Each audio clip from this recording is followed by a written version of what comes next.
You sent me to prison. Monica Hayes froze her hands still on the restaurant door. The voice came from behind her, low, rough, unmistakable. She turned slowly, her heart hammering against her ribs. A massive man stood there, leather vest stretched across his chest arms, covered in faded tattoos and scars that told stories she'd once decided in a courtroom. His eyes locked onto hers, and in that moment, every verdict she'd ever delivered came rushing back. Before we dive into this story, please hit that subscribe button and stick with me until the very end. Drop a comment telling me what city you're watching from. I love seeing how far these stories travel. Now let's get into it. Monica's breath caught in her throat. She knew that face. God help her, she knew it. Marcus Webb, she whispered. Judge Hayes. He didn't smile, didn't move, just stood there like a mountain that had suddenly appeared in her path. The restaurant hostess, that smug little thing who'd turned Monica away 5 minutes ago, was now staring with wide eyes. The classical music playing overhead suddenly felt too loud, the laughter from the dining room too bright, too wrong. I didn't think you'd remember me, Marcus said. I remember every case. Monica's voice came out steadier than she felt. Her fingers tightened around her clutch. Aggravated assault. I gave you 8 years. 7 with good behavior. Marcus tilted his head slightly. Got out 3 years ago. Monica's mind raced. She was alone. It was New Year's Eve. The street outside was packed with drunk revelers. Her driver had already left. She'd sent him away, too proud to admit she'd been rejected at the door of the city's most exclusive restaurant. Too proud to call her daughter and hear that distant politeness in Zoe's voice when she realized her mother had nowhere to be on the biggest night of the year. I'm not afraid of you, Monica said, though her pulse said otherwise. Marcus's expression shifted, something that might have been amusement or maybe sadness. Good, you shouldn't be. I just wanted to say hello. Hello? Monica's professional armor snapped back into place. You approached a federal judge outside a restaurant to say hello. I approached a woman who looked like she needed a table. Marcus gestured behind him. We got space. Real space, not whatever game that hostess was playing. Monica followed his gesture and saw them for the first time, really saw them. 6 men, all in leather, all bearing the marks of lives lived hard. And among them, impossibly, a little girl with braided hair coloring on a placemat. You want me to sit with you? Monica couldn't keep the disbelief from her voice. Why not? Marcus shrugged. You hungry, we're hungry, problem solved. The problem, Monica said slowly, is that you're my former defendant. This is wildly inappropriate. So standing in the cold when there's food and company inside. Marcus turned slightly, giving her space to move past him if she wanted. But it's your call, Judge. Always has been. That last part landed like a punch. Monica stood there, clutching her purse, feeling the weight of every decision she'd made in 23 years on the bench. The door behind her led to the street, to her empty apartment, to another night of Chinese takeout and case files. The door ahead led to something she couldn't quite name. Who else is here? She asked. From before, I mean. Marcus's eyes crinkled. Tommy Rodriguez is in the bathroom. You remember him? Monica's stomach dropped. The armed robbery case. 12 years. 10.5 with good behavior. He's doing all right now. Works construction. And you think he wants to have dinner with me? I think he wants to have dinner with his brothers. You'd just be joining us. Marcus paused. Look, I'm not trying to make this weird. You want to leave, leave. But that hostess, she's not giving you a table. She made up her mind the second you walked in alone. I saw her face. Monica had seen it too. The subtle once-over, the fake smile, the suggestion that perhaps Monica would be more comfortable at the bar. The bar. As if Monica Hayes, who'd argued before the Supreme Court twice, should be grateful for a stool among the drunks. Why would you invite me? Monica asked. After everything. Marcus was quiet for a long moment. The restaurant door opened behind Monica, and a couple swept past in a cloud of expensive perfume and laughter. Neither of them looked at her. Because it's New Year's Eve, Marcus finally said, and nobody should be alone tonight. Something in Monica's chest cracked. She thought of Zoe in Seattle, probably at some tech company party, surrounded by people half Monica's age. Thought of her ex-husband Richard in the Hamptons, with his new wife, the yoga instructor who'd never sentenced a soul in her life. Thought of her chambers, where she'd eaten lunch alone for the past 7 years, because her colleagues found her too rigid, too cold. I don't think this is a good idea, Monica said, but her feet weren't moving toward the street. Probably not, Marcus agreed. But you know what, life's short. I spent 8 years thinking that through. A burst of laughter came from his table. Monica glanced over and saw the little girl, maybe 8 years old now, standing on her chair, arms spread wide, while one of the men pretended to be afraid.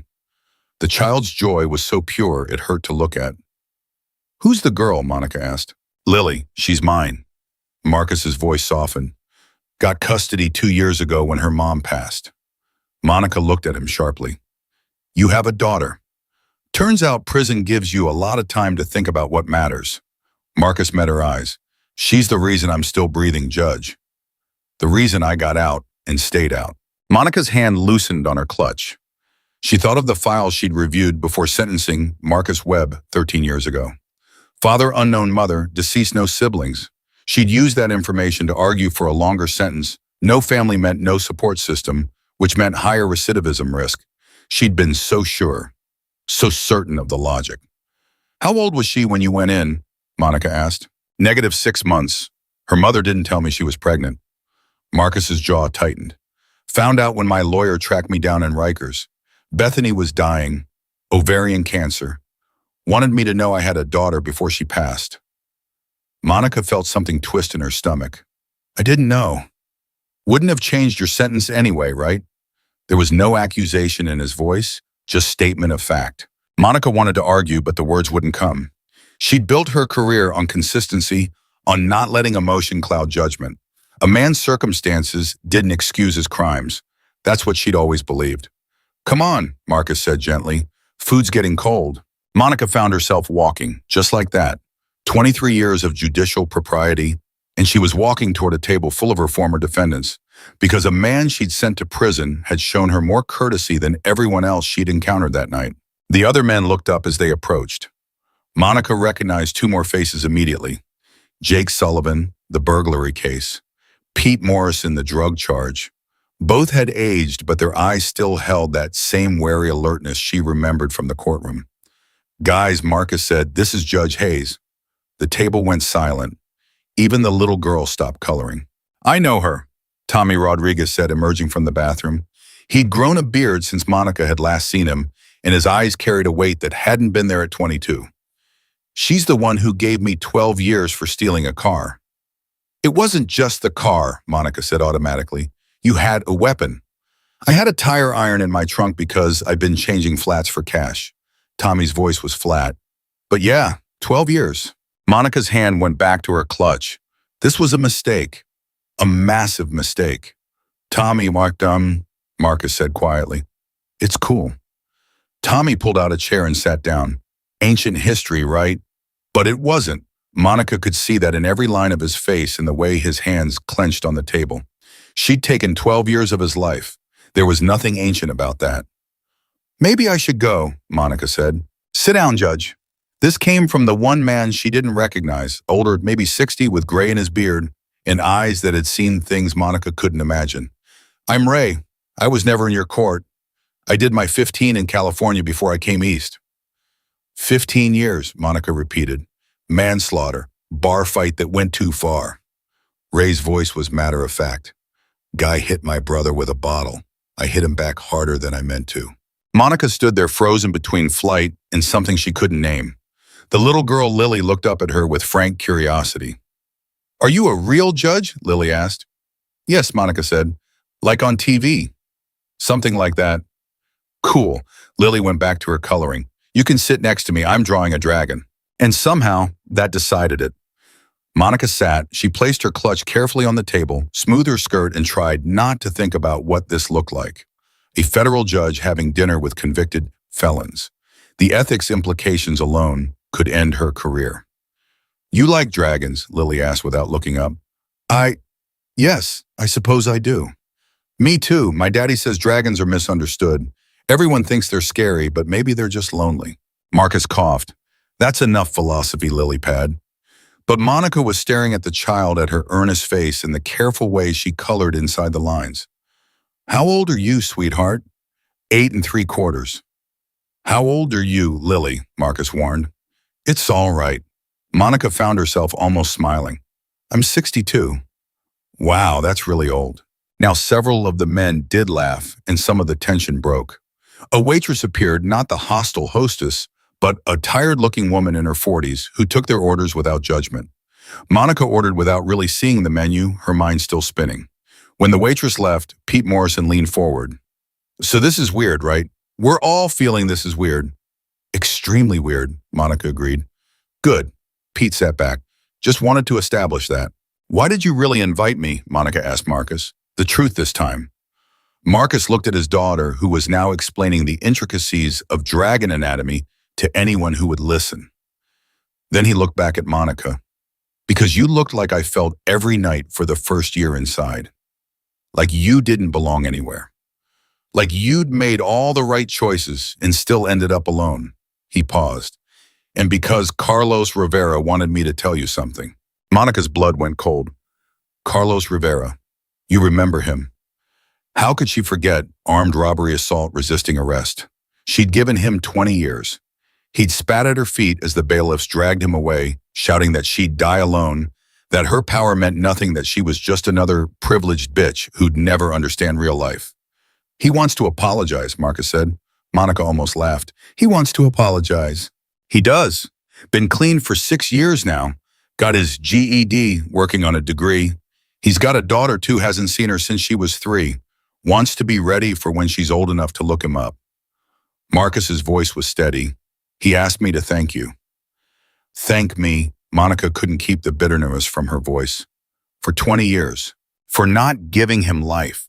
For making the sentence consecutive instead of concurrent with his other charges. For writing in the notes that you saw potential for rehabilitation. Marcus pulled out his phone, scrolled, showed Monica a screenshot. He keeps a copy of your sentencing remarks. Says it's the only time anyone in authority ever said he was worth saving. Monica stared at the phone, at her own words from 15 years ago, preserved in a digital photo. Mr. Rivera has made catastrophic choices, but he is 26 years old and I cannot believe his story ends here. I am imposing a sentence that reflects both the severity of his crimes and my hope, perhaps naive, that he will use this time to become someone his daughter can be proud of. She'd forgotten writing that, forgotten believing it. I was angry for a long time, Tommy said suddenly. At you, at the system, at everything. He was turning his water glass, watching the condensation. You know what changed? Monica shook her head, not trusting her voice. I met Carlos in the yard. He was 7 years in, I was maybe 2. I was spiraling, picking fights, heading for solitary or worse. Tommy looked up. He showed me your sentencing letter. Said if a judge who sent him up could still see something worth saving, maybe there was something there. Maybe we weren't done yet. Tommy, well, Monica whispered. I'm not saying thank you. I'm not saying 12 years was right. It wasn't. I lost my 20s, Judge. Lost my girl, lost my shot at college, lost everything. His voice hardened. But I didn't lose myself. That's what Carlos taught me, and he learned it from you. The food arrived. Monica couldn't remember what she'd ordered, but now it sat in front of her, some kind of pasta steam rising in the dim restaurant light. Around her, the men began eating passing bread, arguing about sports. Lily announced her dragon was done and demanded everyone's opinion. Marcus wiped sauce from her chin with the patience of saints. Monica picked up her fork, put it down, picked it up again. You all right? Ray asked quietly. I don't know, Monica admitted. I don't know what I'm doing here. Eating dinner, Ray said. That's all, just dinner. But it wasn't, it couldn't be. Because sitting here, Monica was seeing her life's work from the other side of the bench. She was seeing the men she'd sentenced as fathers and friends, and people who laughed at bad jokes and cut their children's food. She was seeing consequences she'd never had to witness from her chambers. Judge Hayes. Lily was looking at her with solemn eyes. Why do you look so sad? Lily, don't bother the lady, Marcus said. I'm not bothering, I'm asking. Lily turned back to Monica. My daddy says it's okay to be sad. He says sometimes people carry heavy things and they need help putting them down. Monica felt her throat close. This child, this baby who'd been born while her father rotted in a cell because of Monica's gavel, was offering her comfort. The irony was so sharp it drew blood. I am sad, sweetheart, Monica said carefully. But it's complicated grown-up stuff. Is it about work? Yes, mostly about work. My daddy says work is important, but people are importanter. Lily frowned. More important. Is that right, Daddy? That's right, baby girl. Monica looked at Marcus, really looked at him, saw the way he touched his daughter's hair with such gentleness, saw the love there pure and uncomplicated, saw a man who'd lost 8 years but gained everything that mattered. How did you do it? Monica asked him. How did you come out of prison and build this? Marcus was quiet for a moment. I almost didn't. First year out, I was angry. So angry I couldn't see straight. Bethany was gone. Lily was 4 and didn't know me. I had a record, no job, living in a halfway house. He glanced at his brothers. These guys saved me, showed me brotherhood isn't about blood, it's about showing up. I showed up to court every day for 30 years, Monica said. Did you though? This came from Jake, the burglary case. He'd been quiet until now, but his eyes were sharp. Or did you just show up to the bench? What's the difference? The bench is up there. Court is down here where the people are. Jake leaned forward. You saw files, Judge. We were lives. Monica's hands clenched in her lap. I gave every case my full attention. I read every brief, every piece of paper that reduced us to words on a page. Jake's voice wasn't angry, just tired. You know what my file didn't say? That I was stealing to pay for my mom's insulin. That I'd tried everything legal first. That I was one bad day away from suicide when I broke that window. That's not an excuse for crime, Monica said automatically. No, it's not, but it's context. It's the human part. Jake sat back. You gave me 3 years. I served 2. Got out, mom was dead. Died 6 months into my sentence from complications. Maybe if I'd been there, I could have... He stopped, shook his head. Point is, you didn't see her. You didn't see me.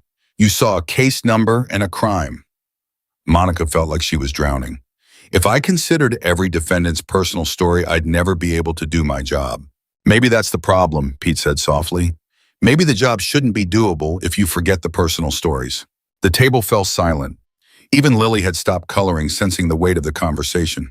Monica sat there surrounded by men she'd judged, feeling more exposed than she'd ever felt in her life. These men had seen her in her power, in her robes, with the full force of the federal government behind her words.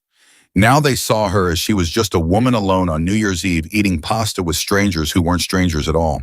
I called my daughter today, Monica heard herself say. Zoe, she's in Seattle, works for Amazon. We haven't seen each other in 2 years. The men waited. She didn't answer, sent a text, said she was busy, said we'd catch up soon. Monica's voice cracked. She always says soon. Soon never comes. How old is she? Ray asked. 37. She has her own life. I can't blame her for that. You can blame yourself for not being there while she was building it, Tommy said. There was no cruelty in his voice, just recognition. That's what you're doing, isn't it? Sitting here blaming yourself. Monica looked at him, at this young man whose 20s she'd taken. Yes. Good, that's a start. Tommy picked up his beer. Took me 6 years inside to start blaming myself instead of everyone else. Sounds like you're ahead of schedule. I don't know how to fix it, Monica whispered. Any of it. You can't fix the past, Marcus said, but you can show up for the future. That's all anyone can do. Lily tugged on Monica's sleeve. Miss Judge, do you want to see my dragon? Monica looked down at the drawing. The dragon was purple and green with careful scales and wings spread wide. In one claw, it held what might have been a flower. In the other, a tiny person. It's beautiful, Monica said and meant it. The person is the dragon's friend, Lily explained. Everyone thinks the dragon would eat her, but actually they're best friends. Sometimes things aren't what people think they are. Monica felt tears prick her eyes. She blinked them back hard. That's a very wise story, Lily. I know, my daddy tells me stories like that all the time. He says people judged him wrong too, but he proved them wrong by being a good daddy. Marcus looked like he wanted to disappear under the table. Lily, maybe? It's all right, Monica said. She reached out and touched the drawing gently. Your daddy is very lucky to have you. I'm lucky to have him too, Lily beamed. He makes the best pancakes, and he never lies to me even when the truth is hard. Never lying is important, Monica said faintly. She thought of all the times she'd lied to Zoe. Not big lies, small ones. I'll be at your recital. I'll come to your graduation early. We'll take that trip to Paris. This case is almost over, honey. Then we'll have time. Always later. Always soon. Until soon became never, and Zoe stopped asking. The waitress brought dessert. Monica hadn't ordered dessert, but Lily insisted everyone needed to share the chocolate cake, and somehow Monica ended up with a plate. The cake was good, better than it should be. Or maybe she was just hungry for sweetness, for something that didn't taste like regret. I should tell you something, Pete said suddenly. He was the youngest at the table after Tommy, maybe 35, with nervous hands that hadn't stopped moving all night. I was pissed at you for a long time, Judge. Real pissed. The drug charge, that was bullshit. I had a joint in my car. One joint. You gave me 2 years. Federal property, Monica said automatically. You were stopped at a military checkpoint. I know the law. I'm saying the law was wrong. Pete's voice rose slightly. 2 years for one joint. My girl left me. I lost my job, lost my apartment, all for one fucking joint. Pete, Marcus said quietly. No, I'm saying it. She needs to hear it. Pete looked at Monica. You ruined my life over something that's legal in half the country now. Monica had no defense. He was right. She knew he was right. She'd known it even then, applying mandatory minimums that made no sense, following guidelines that valued consistency over justice. I'm sorry, she said. The table went quiet again. What? Pete stared at her. I'm sorry, you're right. That sentence was wrong. I knew it was wrong when I gave it. I did it anyway. Monica met his eyes. I'm sorry. Pete opened his mouth, closed it, opened it again. That's it. You're just sorry. What else can I say? I can't give you those 2 years back. I can't fix what happened to your relationship or your career. I can only tell you that I'm sorry and that I've thought about cases like yours more times than I can count. Monica's voice steadied. The system is broken, Pete. I know that. I've always known that. But I kept enforcing it because I thought consistency mattered more than compassion. Did it? Tommy asked. No. The word came out like a confession. No, it didn't. Ray raised his beer bottle. That might be the most honest thing I've ever heard a judge say. I'm not on the bench right now, Monica said. I'm just a woman eating dinner with people she hurt. People you sentenced according to the law, Marcus corrected. There's a difference with them. Monica looked around the table. The law gave me the power. I chose how to use it. Every time I chose consistency over mercy, that was my choice. Why, Jake asked. Why choose that way? Monica considered the question. Really considered it. Outside the restaurant, fireworks started, early celebrants testing their supplies. The colored lights reflected in the windows, turning everything briefly magical. Because I was afraid, Monica finally said. Afraid that if I showed too much mercy, I'd be seen as weak. Afraid that if I deviated from the guidelines, I'd be reversed on appeal. Afraid that if I acknowledged the human cost of my decisions, I wouldn't be able to make any decisions at all. So you stopped seeing us as human, Tommy said. Made it easier.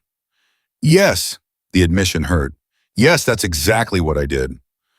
At least you're honest about it now, Pete muttered. Honesty doesn't fix anything. It's a start. This came from Ray. Better than the judges who never figure it out, who retire thinking they did everything right. Monica laughed bitterly. I don't know if I did anything right. I'm sitting here on New Year's Eve with the men I sentenced because I have nowhere else to be. My daughter won't speak to me. My colleagues tolerate me at best. I've spent 30 years building a career, and I'm not sure it was worth building. Lily looked up from her second piece of cake. My teacher says every mistake is a chance to learn. Are you learning, Miss Judge? Out of the mouths of babes, Monica felt something break open in her chest. Yes, sweetheart, I'm learning. Good, Lily smiled, chocolate on her teeth. Then it's not too late. The men shifted uncomfortably. This had gone deeper than any of them expected. Marcus signaled for another round of drinks. The waitress brought them along with champagne for the table on the house for New Year's. It was almost 11:30. 30 minutes to midnight, Ray observed. What are we toasting to, Chino? Second chances, Marcus said immediately. I'll drink to that. Tommy raised his glass. They all looked at Monica. She picked up her champagne, feeling the weight of their eyes. These men who had every reason to hate her, who were instead offering her a seat at their table, waiting for her words. To showing up, Monica said quietly, even when it's hard, especially when it's hard. They drank. The champagne was cheap, too sweet. Perfect. Monica felt it burn down her throat and settle in her stomach like courage. I need to call my daughter, she said suddenly. Marcus checked his watch. It's 8:30 in Seattle. She might answer. She won't, but I need to try. Monica stood grabbing her purse. Excuse me. She made it to the restaurant's entryway before her hands started shaking. She pulled out her phone, stared at Zoe's contact photo, 3 years old now, from a rare lunch meeting. Her daughter looked so much like Richard. Same dark eyes, same sharp cheekbones. Nothing of Monica except maybe the stubborn set of her jaw. Monica hit call. It rang once, twice, 3 times. She was ready for voicemail when Mom. Monica's breath caught. Zoe, hi. Hi. Is everything okay? Zoe's voice was wary. They only talk for emergencies now. No, yes, I don't know. Monica closed her eyes. I'm having dinner with some people. Former defendants. It's a long story. But sitting here, I realized I've been a terrible mother. Silence on the other end. Monica rushed to fill it. I chose work over you. Every time, every recital, every graduation, every moment that mattered, I chose work.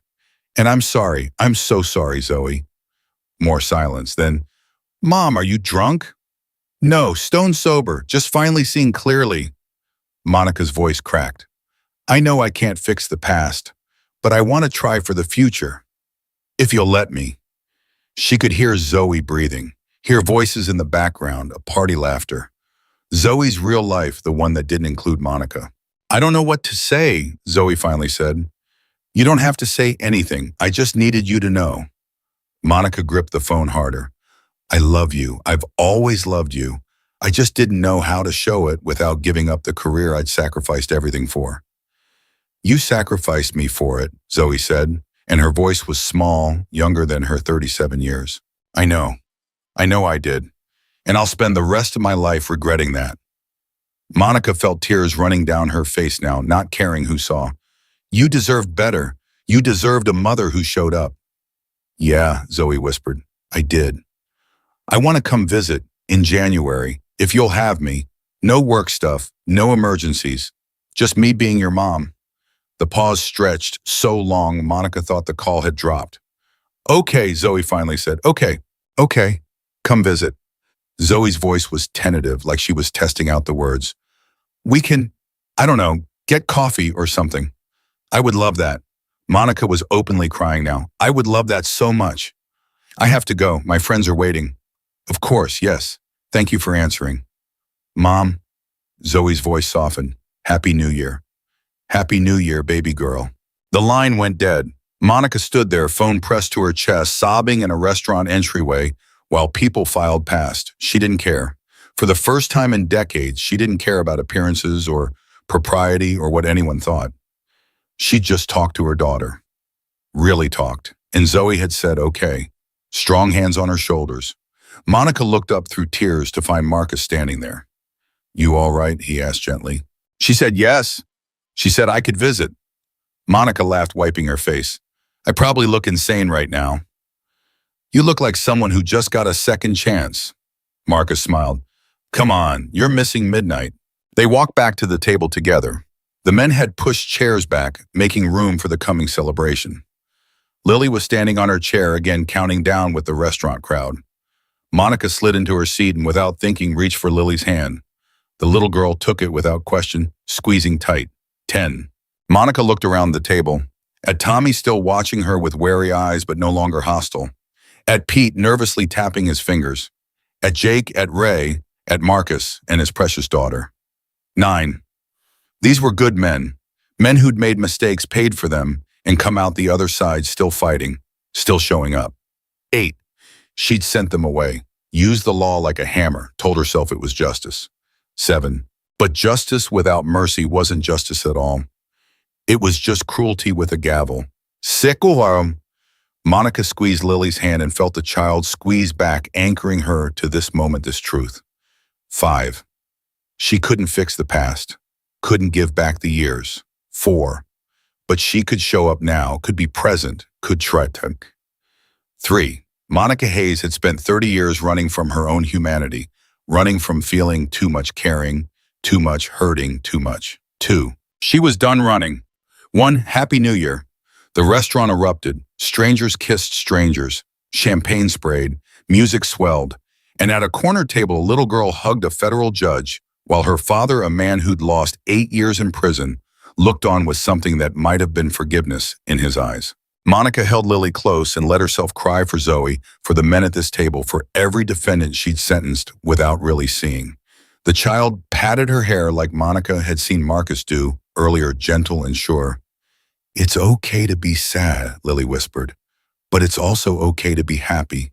You can be both." Monica pulled back, looking at this wise little soul. "Thank you." "You're welcome, Miss Judge," Lily grinned. "Do you want to help me draw another dragon?" "I would love that more than anything." They drew dragons while the men talked, their voices washing over Monica like a tide. She listened to their stories: Ray's work at a youth center, teaching kids to avoid his mistakes; Jake's construction company, employing ex-cons no one else would hire; Pete's advocacy for drug law reform; Tommy's night classes, working toward the college degree he'd lost. These men had taken their pain and transformed it, had taken the worst thing that ever happened to them and made it mean something. What had Monica done with her power? What had she transformed Judge Hayes? Tommy was looking at her. "You still with us?" "Yes, sorry, just thinking. About how I can do better, on the bench, in my life." Monica set down her crayon purple for Lily's dragon. "About how I've been using the law as a shield when it should be a tool for healing." "Big thoughts for New Year's," Ray observed. "Overdue thoughts." Monica looked at Marcus. "You said Carlos wanted to thank me. Can I write to him?" Marcus raised his eyebrows. "You want to write to an inmate? I want to respond to his apology, if that's allowed, if he'd welcome it." "He'd welcome it." Marcus pulled out his phone. "I'll send you the info." They exchanged numbers, a federal judge and her former defendant, connected now by something more than case files and courtroom drama. Monica saved the contact, then looked at the time. 1:30 in the morning.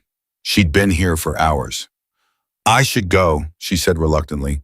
"You got a ride?" Jake asked. "I'll call a car."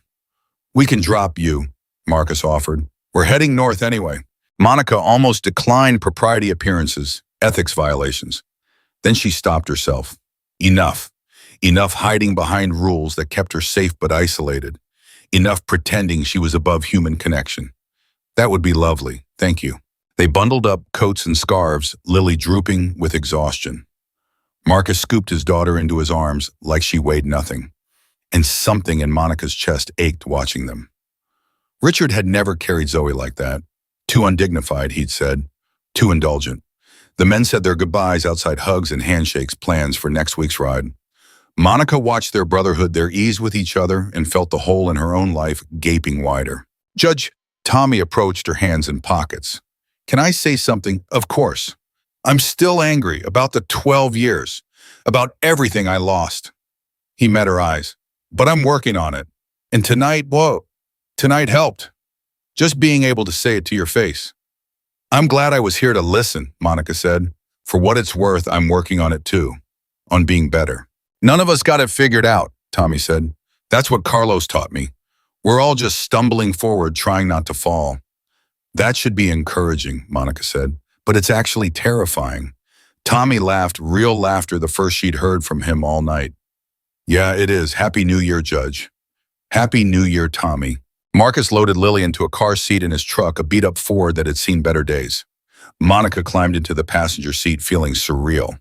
This morning she'd been untouchable, Judge Hayes above reproach. Tonight she was just Monica getting a ride home from a man she'd sentenced to 8 years. "Where to?" Marcus asked. Monica gave him her dress. The truck rumbled to life, warm air blasting from the vents. In the back seat, Lily was already asleep, head lolled to one side. Marcus drove carefully, watching for drunks on the road. "Thank you," Monica said quietly, "for tonight, for inviting me. You needed a table. We had one." Marcus shrugged. Simple as that. Nothing about tonight was simple. "No," Marcus agreed, "but maybe simple isn't what you needed." They drove in silence for a while. The city was alive with celebration fireworks over the Hudson, drunk revelers spilling from bars, the general chaos of hope that comes with a new year. Monica watched it all through the windshield, feeling like she was seeing New York for the first time. "Can I ask you something?" she said. "Shoot. How did you forgive me? How did any of you—" Marcus was quiet for a long moment. "Who says we did?" Monica looked at him sharply. "Forgiveness isn't a switch," Marcus continued. "It's not like you flip it and everything's good. It's work. Daily work. Some days I wake up angry as hell about the years I lost, about missing Lily's first steps, her first words, her whole first 4 years." His hands tightened on the wheel. "Those days, I'm not sure I forgive anyone. But other days I remember that anger was killing me, that I could spend my whole life pissed off about what I lost, or I could be grateful for what I found." He glanced in the rear view at his sleeping daughter. "She saved me, Judge, not just from prison, from myself." "I'm glad you have her," Monica said. "Yeah, me too." Marcus pulled up to Monica's building, a doorman structure on the Upper East Side, all glass and steel. He whistled low. "Nice place." "It's empty," Monica said. "Most of the time it's just empty." "Fill it then. Invite your daughter. Invite friends. Have people over." "I don't really have friends." "You have us now," Marcus said simply. "We're not much, but we're real." Monica felt her throat close again. "Thank you." "Don't thank me yet. I'm probably going to regret giving you my number when you start calling about sentencing reform at 3 a.m. Monica laughed despite herself. "I wouldn't do that." "Sure you would. You're a fighter. I saw that in court. Saw it tonight too." Marcus looked at her seriously. "Don't stop fighting, Judge. The system needs people on the inside who give a damn. But maybe remember that the people in front of you are people, not just cases." "I will," Monica promised. "I'll try." She climbed out of the truck, then leaned back in. "Marcus, Happy New Year." "Happy New Year, Judge Hayes. May it be better than the last." "It already is," Monica said and meant it. She watched the truck pull away, then turned to face her building. The doorman greeted her by name. He always did, professional and distant. Monica wondered if he had a family, if he went home to people who loved him. She'd never asked. "Happy New Year, James," she said. He blinked, surprised. "Happy New Year, Judge Hayes. How's your family? Do you have kids?" "2 boys, 8 and 10. I have a daughter, 37, in Seattle." Monica smiled. "I'm going to visit her next month." "That's wonderful, ma'am." Monica rode the elevator to her floor, let herself into her apartment. It was exactly as she'd left it, immaculate, cold, empty. Case files on the dining table, judicial robes hanging in the closet, awards on the walls, the trappings of success. She walked to the window and looked out at the city. Somewhere out there, Marcus was carrying his sleeping daughter inside. Tommy was probably still at the restaurant having one more beer. Pete and Jake and Ray were riding through the Knight brothers in leather. Zoe was at a party in Seattle, maybe thinking about their conversation. And Monica was here in her empty apartment, finally understanding what she'd lost. But loss wasn't the end. That's what tonight had taught her. Loss was just the space where something new could grow. Monica pulled out her phone and opened a new note. "Ways to do better," she titled it. Then she started writing. "Listen more in court. Ask defendants about their lives. Question mandatory minimums. Push for alternatives to incarceration. Visit prisons to see where I'm sending people. Write to Carlos. Call Zoe every week. Join a community group. Have people over for dinner. Make friends. Be human. Show up. Show up." Monica saved the note and set her phone down. Through the window, more fireworks exploded, red and gold, beautiful and temporary. Tomorrow she'd wake up and still be Judge Hayes, still have to navigate a broken system, still carry the weight of every sentence she'd ever delivered. But tonight, for the first time in decades, she'd been just Monica, a woman eating dinner with people who'd shown her more grace than she'd shown them, a mother trying to rebuild a bridge to her daughter, a human being flawed and stumbling but trying. Lily was right, it wasn't too late. Monica Hayes stood at her window and welcomed the new year, carrying both her sadness and her hope. She could be both. She was both. And that would have to be enough. Monica woke at 6 a.m. to her phone ringing. She grabbed it instinctively. Heart-pounding judges learned to fear early morning calls. Deaths, emergencies, threats. Mom, Monica sat up so fast she nearly dropped the phone. Zoe, what's wrong? Nothing's wrong. Zoe's voice was uncertain. I couldn't sleep. Keep thinking about what you said last night. Monica's chest tightened. I meant every word. I know. That's what's keeping me up. Zoe paused. Tell me about these people you had dinner with. Former defendants. Yes, it's complicated. I have time. So Monica told her. About the restaurant, the rejection, Marcus appearing like some kind of leather-clad guardian angel. About Lily and her dragons. About Tommy's anger and Carlos's message. And her own terrible realizations sitting at that table. You sat with people you sent to prison, Zoe said slowly. On purpose. It wasn't exactly planned.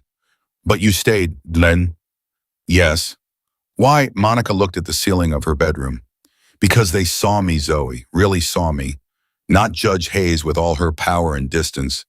Just Monica alone on New Year's Eve with nowhere to go. Zoe was quiet for a long time. I didn't know you were lonely. I didn't either. Not until last night. Mom, Zoe's voice cracked. I've been angry at you for so long. You have every right to be. Stop. Stop doing that. Stop being so reasonable. Zoe sounded frustrated.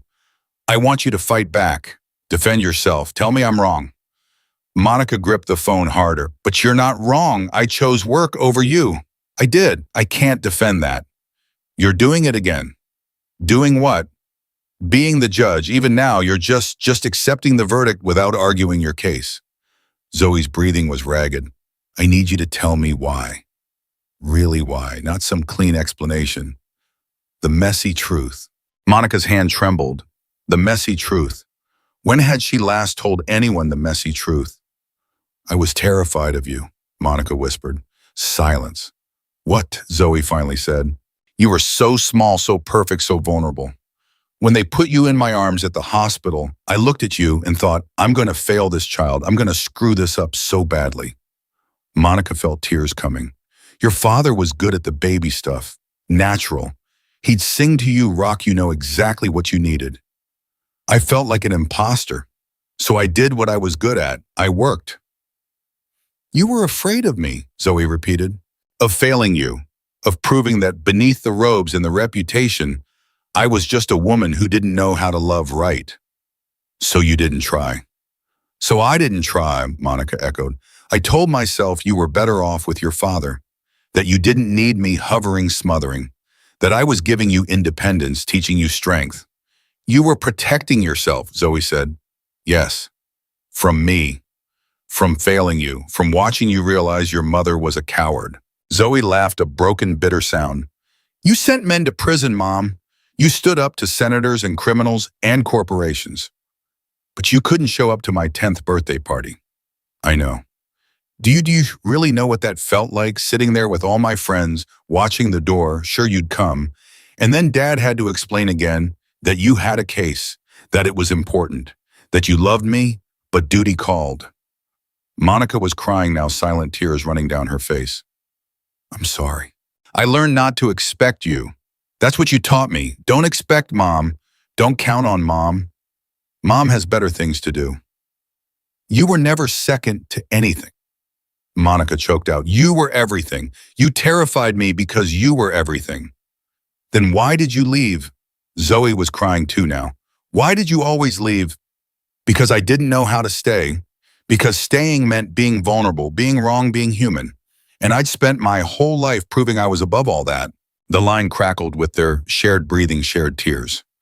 I want to believe you can change, Zoe said, but I don't know if I can survive being disappointed again. Then don't believe me. Watch me. Let me prove it through actions, not words. January, Zoe said. You said you'd come in January. I will. I swear on everything I have, I will be there. Okay, Zoe's voice was small. Okay, but Mom, if you cancel, if you do what you always do, we're done.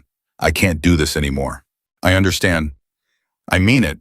This is the last chance. I know. They said goodbye.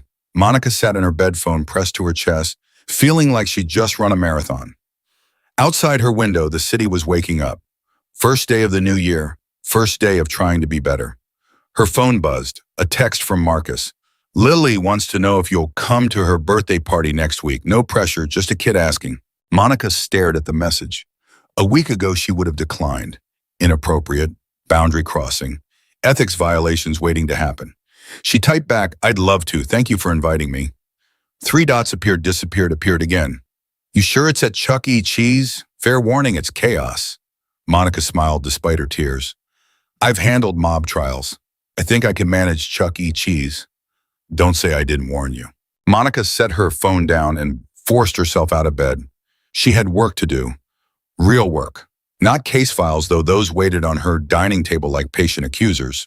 No, she needed to understand what she'd been doing all these years. Needed to see it with clear eyes. She pulled up her sentencing records.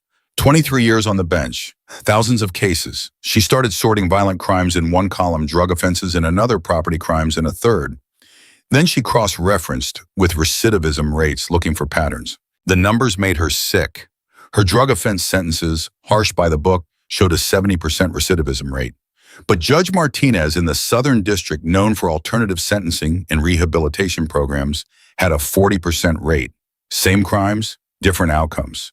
The difference was mercy. Monica kept digging, found case after case where she'd chosen the maximum sentence, where guidelines gave her discretion, but she'd opted for harshness. To send a message she'd written in her notes, to ensure public safety, to maintain consistency. Bullshit, all of it. She'd been protecting herself, protecting her reputation as a tough judge who didn't go soft. And men like Tommy had paid the price. Her phone rang again. Unknown number. Monica almost didn't answer. Judge Hayes, it's Ray. From last night. Ray, hello. Hope I'm not calling too early. Got your number from Marcus. He paused. I run a re-entry program for ex-cons. Help guys transition back to society. We're always looking for speakers, people who can share different perspectives. You want me to speak to former inmates. I want you to listen, to hear their stories, see what life looks like after the gavel falls. Ray's voice was gentle but firm. You said last night you wanted to do better. This is how? Monica's first instinct was to refuse. Her second was to question the ethics. Her third was to remember Lily saying it wasn't too late. When, she asked. Tomorrow night, 7 p.m. I'll text you the address. I'll be there. She hung up and sat with what she'd just agreed to. Tomorrow she'd walk into a room full of men she'd sentenced, or men sentenced by judges just like her. Men with every reason to hate her, and she'd listen. The phone rang a third time. Monica glanced at the caller ID and her stomach dropped. Gerald Ashford, chief judge of her circuit, her boss. Gerald, Happy New Year. Monica, we need to talk. Can you come to my office? When? Now would be good. Monica closed her eyes. Someone had seen her last night. Of course they had. In New York, everyone saw everything. I'll be there in an hour. She dressed carefully, her armor, the professional shell she'd worn for decades. Pearls, suit, sensible heels. Judge Hayes untouchable and above reproach. Except she wasn't anymore. She'd sat with convicted felons and cried at their table. She'd confessed her failures to her daughter. She'd agreed to speak at a re-entry program. The carefully constructed walls were crumbling, and Monica wasn't sure she wanted to stop them. Gerald's office was in the courthouse, all dark wood and leather chairs. He sat behind his massive desk, looking like God about to pass judgment. Monica had the absurd urge to laugh. She knew exactly what defendants felt walking into her courtroom now. Sit, Gerald said. Monica sat. I got an interesting call this morning from Marshall Reed. He was having dinner at 11 Madison last night. I see. He saw you dining with several men. Men in motorcycle club attire. Men you'd previously sentenced. Gerald's expression was unreadable. Care to explain? I was invited to join them. I accepted. You were invited by former defendants. Yes. And you thought this was appropriate. Gerald leaned forward. Monica, what the hell were you thinking? I was thinking that I was alone on New Year's Eve and someone showed me kindness. Monica met his eyes. I was thinking that maybe I needed to see the people I sentence as people, not case numbers. You're a federal judge. You don't have the luxury of personal enlightenment dinners with convicted felons. Why not? Gerald blinked. Excuse me. Why not? Monica repeated. Why can't I see the human cost of my decisions? Why am I supposed to stay isolated in my ivory tower pretending the people I sentence cease to exist after the gavel falls? Because it compromises your objectivity. Or maybe it restores it. Maybe objectivity without humanity is just cruelty with better PR. Gerald stared at her.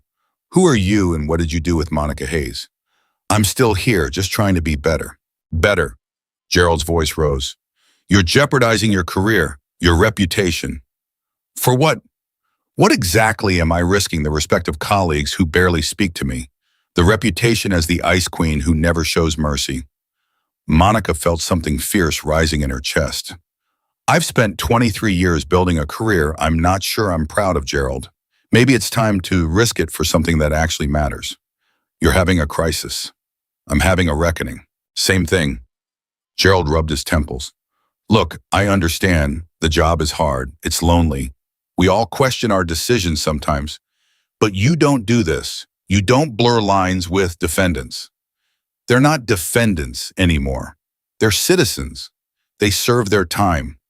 They're still inappropriate dinner companions for a sitting judge. Monica stood. Are we done here? Monica, because if you're going to discipline me, do it. Write me up. Start an ethics investigation. But don't lecture me about propriety when you spent last Christmas at Aspen with defense attorneys from cases you presided over. Gerald's face reddened. That's different. How because they're rich because they wear suits instead of leather? Monica grabbed her purse. I'm going to visit a re-entry program tomorrow. I'm going to a child's birthday party next week. I'm going to write to an inmate.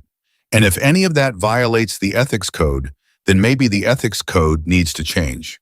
She was at the door when Gerald spoke again. Your seat is up for review this year. Monica turned. I know. This kind of behavior, it could affect the decision. Senate confirmations aren't guaranteed anymore. I know that too. And you're willing to risk it.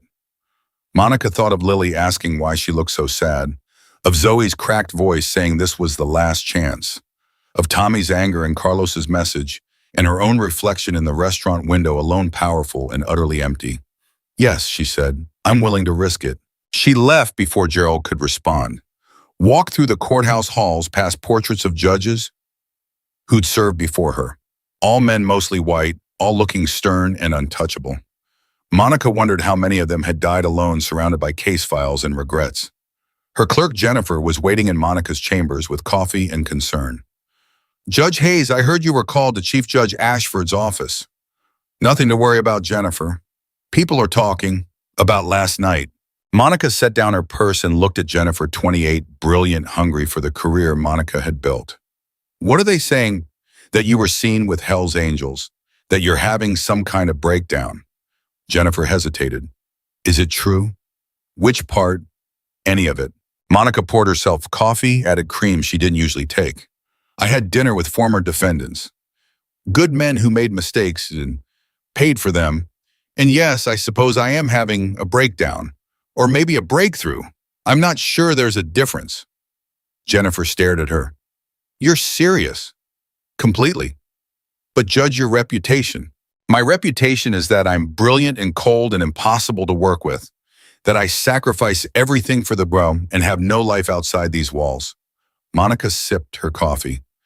Tell me, Jennifer, is that really worth protecting?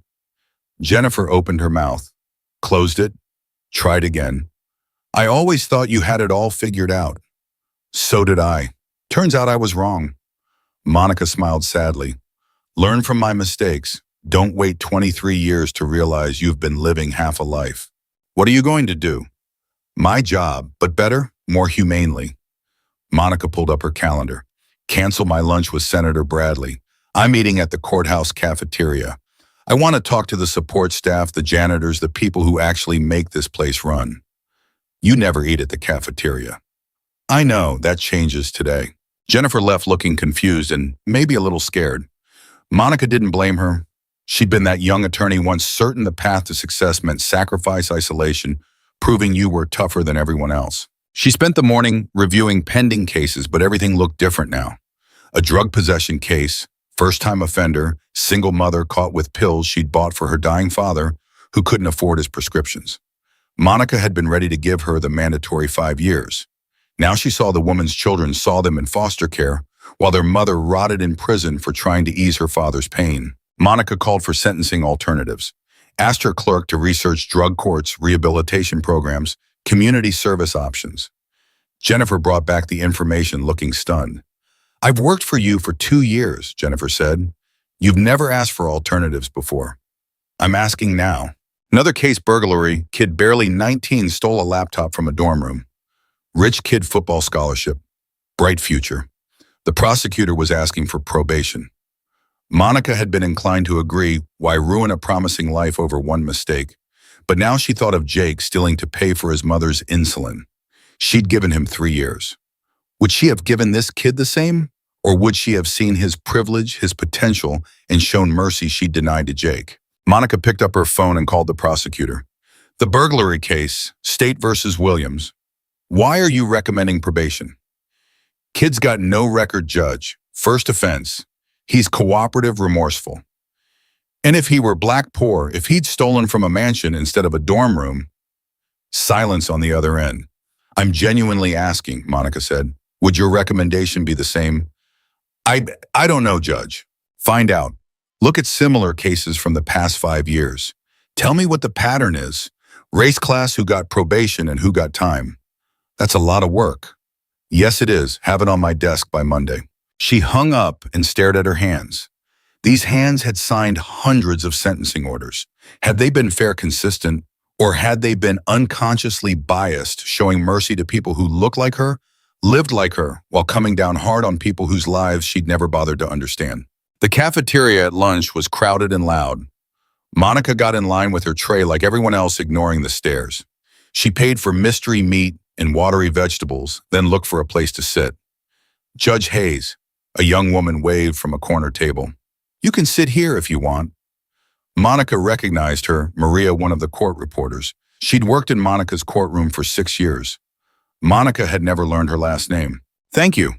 Monica sat down, feeling awkward. "How was your New Year's?" Maria blinked. "It was good, quiet. My abuela came over, we made tamales." She paused. "You've never asked me about my family before." "I know, I'm sorry about that." "You're sorry." Maria glanced at the other women at the table: clerks, assistants, support staff.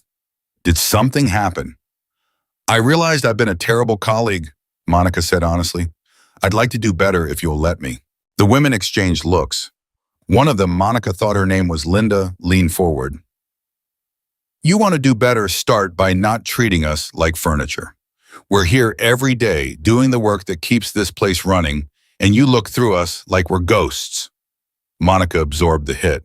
"You're right. And the way you talked to Maria last month when she asked to leave early for her son's school thing, that was cruel."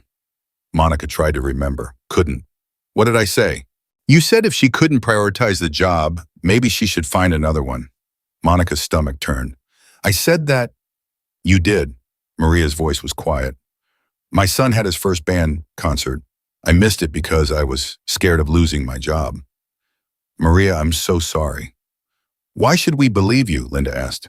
"You've been here for years. Why change now?" Monica set down her fork. "Because I had dinner with men I sent to prison, and they showed me more grace than I've shown anyone in decades. Because my daughter barely speaks to me.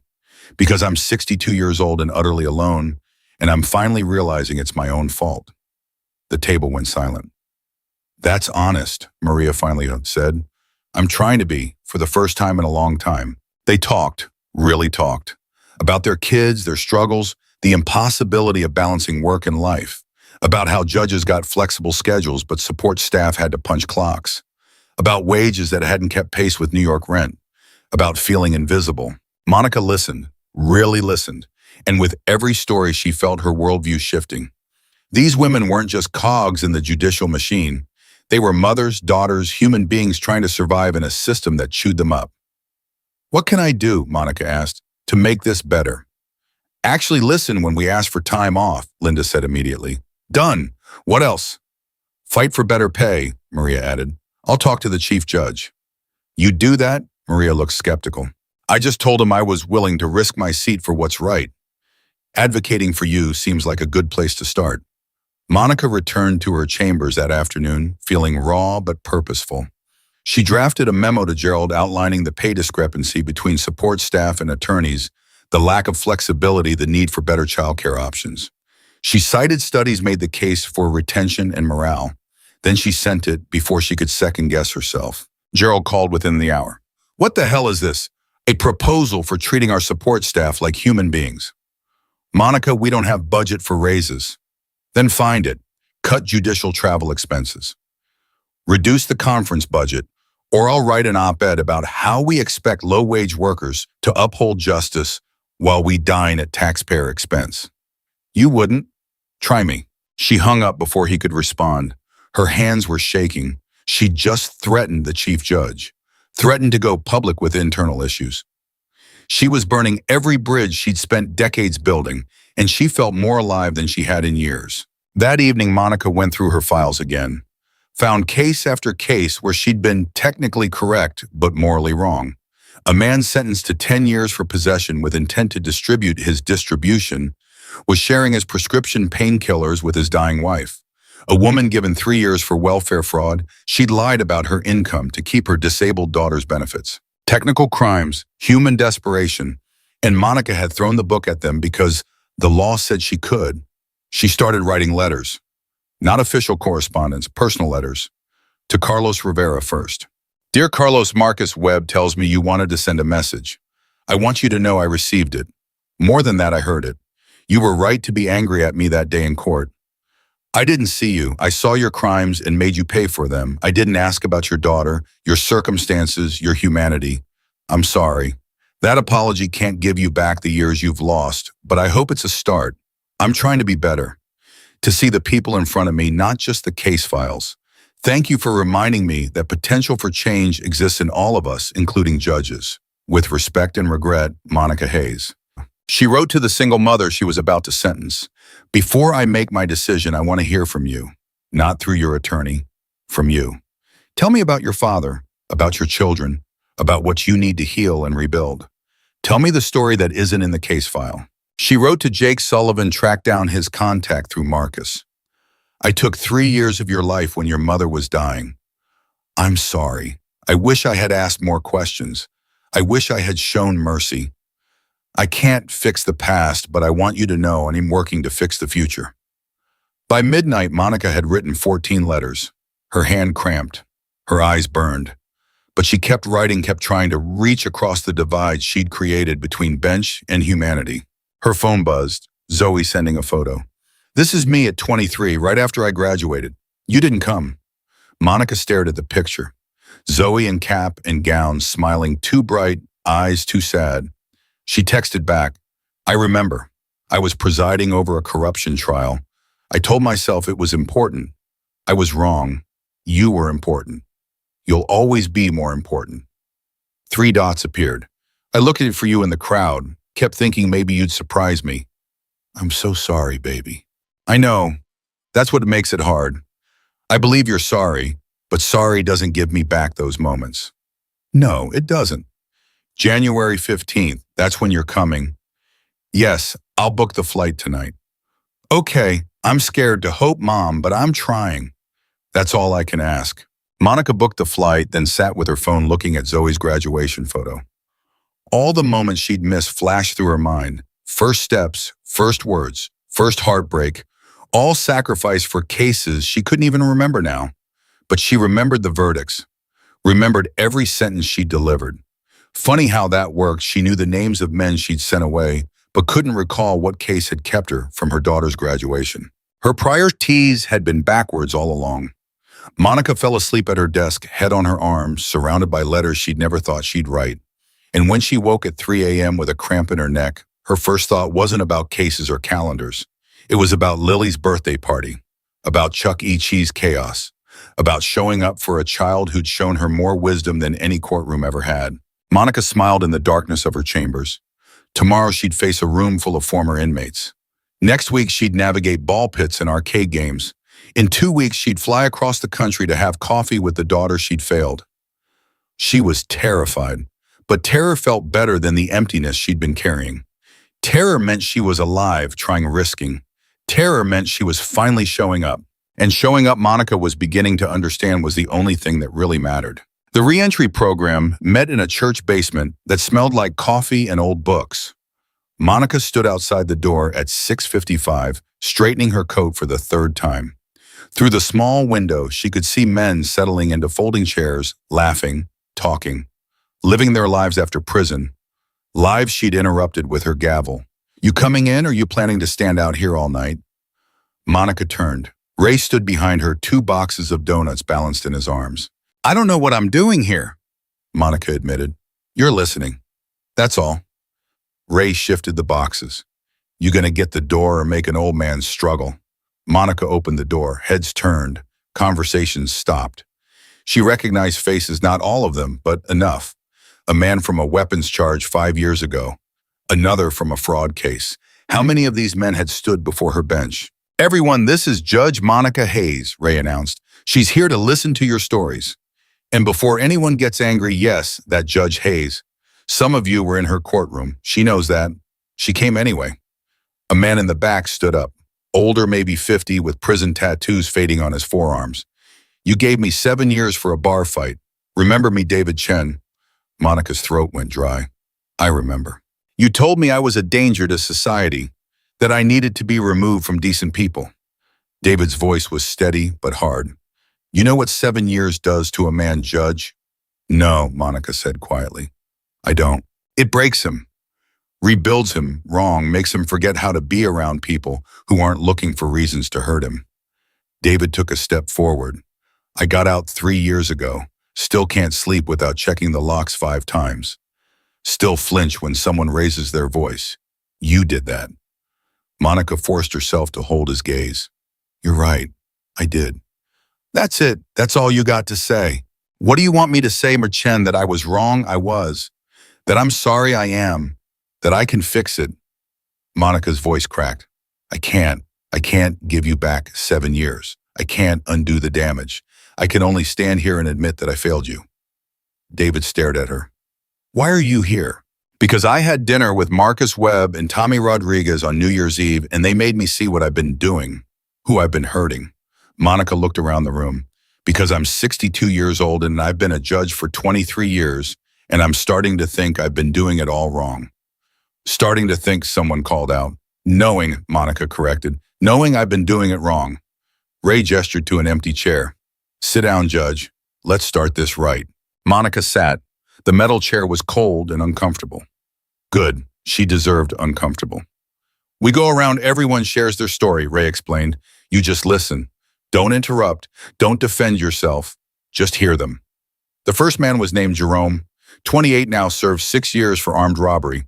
Not in Monica's courtroom, but he'd been sentenced by a judge just like her. "I was 19 when I got caught. Desperate, stupid, scared. Had a baby daughter and no job. So I robbed a convenience store with my cousin's gun. Didn't even know if it was loaded." Jerome's hands clenched. "Got 6 years. My daughter's 7 now. She don't know me. Calls my mother Mama because that's who raised her while I was gone." Monica felt the words like physical blows, but she stayed quiet, listened. Next was Stephen. Embezzlement. "I took money from my company to pay for my wife's cancer treatment. Insurance denied her, said it was experimental. So I stole $70,000 and bought her 6 more months of life." His voice broke. "Worth it, even with the 5 years inside. But I missed her funeral. They wouldn't let me go. Said I was a flight risk." Then Angela, one of only 3 women in the room. Prostitution and drug possession. "I was turning tricks to feed my habit. Judge gave me 3 years. Came out clean, been sober 6 years now.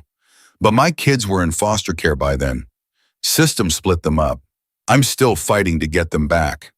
Story after story, pain after pain. And Monica sat there absorbing it, feeling her carefully constructed worldview crumbling. A young man named Marcus, not Webb. Different Marcus stood up.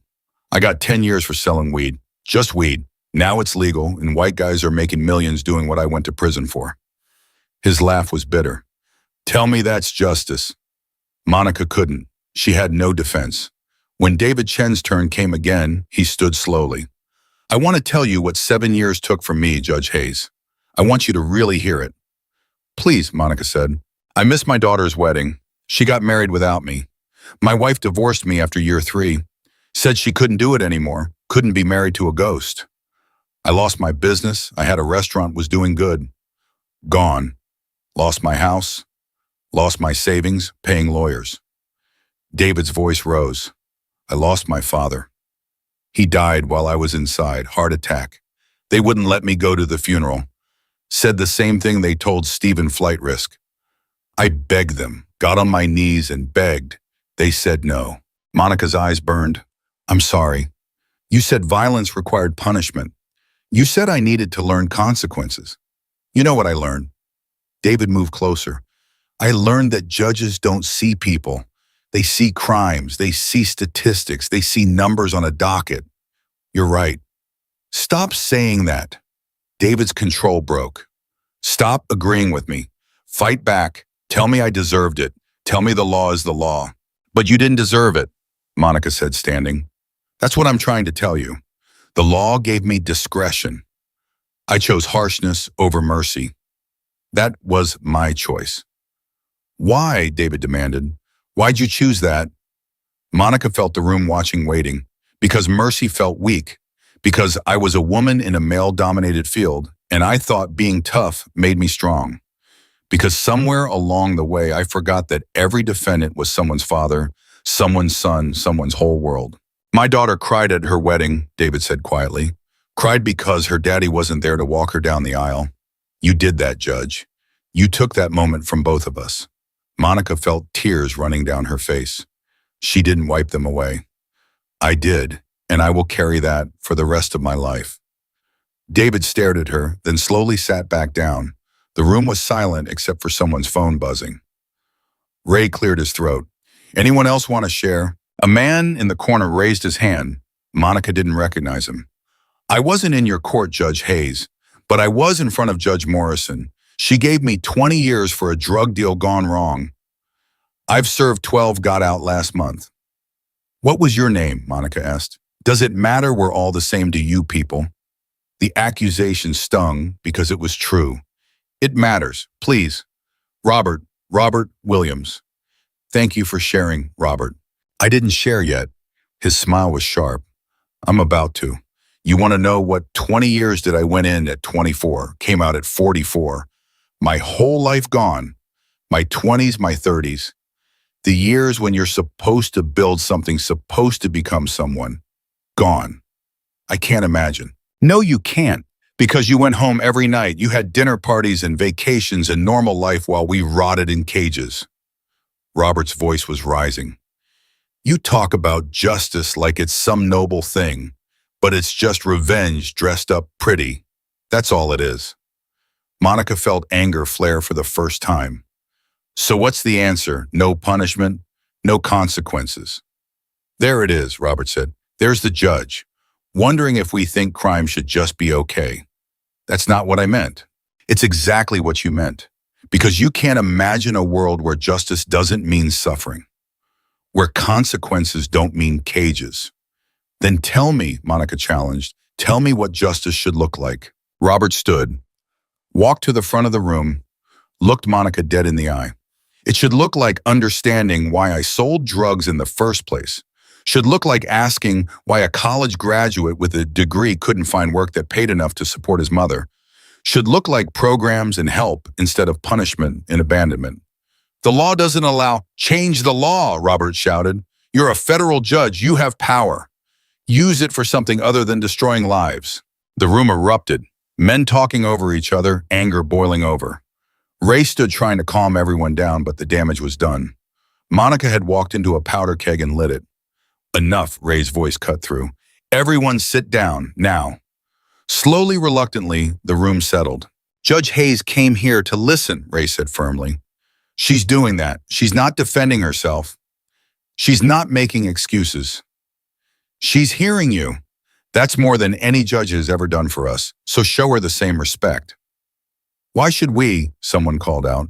Because she's trying, and trying counts for something. A man Monica hadn't noticed before stood up. Huge scarred presence like a freight train. Judge Hayes doesn't remember me, but I remember her. Monica's heart stopped. I'm sorry, I don't. Carlos Rivera. The room went silent. Monica felt the blood drain from her face. Carlos. Yeah, he moved forward. Every man in the room was watching. You gave me 20 years. I spat at your feet, told you that you'd die alone and miserable. Remember now? Yes. Monica's voice was barely a whisper. I meant it too. Every word. I hated you more than I've hated anyone in my life. Carlos stopped 3 feet away. Spent the first 5 years inside planning what I'd say if I ever saw you again. Practiced it. Perfect revenge speech. Monica couldn't move. Couldn't breathe. Then I got your letter, Carlos said. You got it. This morning, read it 5 times. Carlos pulled a folded paper from his pocket. You apologized. Actually apologized. And you said something about my daughter, about hoping I'd be ready when she looks me up. I meant that. I know you did. I could tell. Carlos's voice got rough. My daughter's name is Isabella. She's 20 now, goes to community college, works at Target, has a boyfriend I'll probably hate. He smiled slightly. She wrote to me 6 months ago. First contact in 17 years. Said she wanted to meet her father. Monica's hands were shaking. That's wonderful.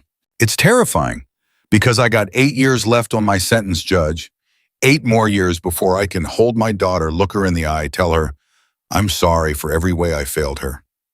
I'm sorry, Monica whispered. I know. That's why I'm here. Carlos looked around the room. Marcus called me yesterday, said you were coming here trying to understand. Said maybe I should show up, face you in person. Are you on furlough? Compassionate release hearing next month. My lawyer thinks I got a shot. Carlos folded the letter carefully. I'm going to ask them to consider your letter from the judge who sentenced me saying she was wrong. Monica felt her legs go weak. You think it will help? I don't know, but it's a chance. More than I had before. Carlos, if there's anything else I can do, there is. He moved closer. Go back to your courtroom and see people. Really see them. Ask questions. Show mercy when you can. And when the law won't let you fight to change the law. I will. I swear I will. Good. Carlos held out his hand. Then we're square. Monica took his hand. His grip was firm, calloused, real. She held on maybe too long, trying to communicate everything words couldn't say. When Carlos sat down, the energy in the room shifted. Other men started sharing not just their pain, but their rebuilding. Jerome talked about the classes he was taking to get custody of his daughter. Angela shared about her sobriety and the job she'd landed at a nonprofit. Stephen described the grief support group that had saved his life after his wife's death.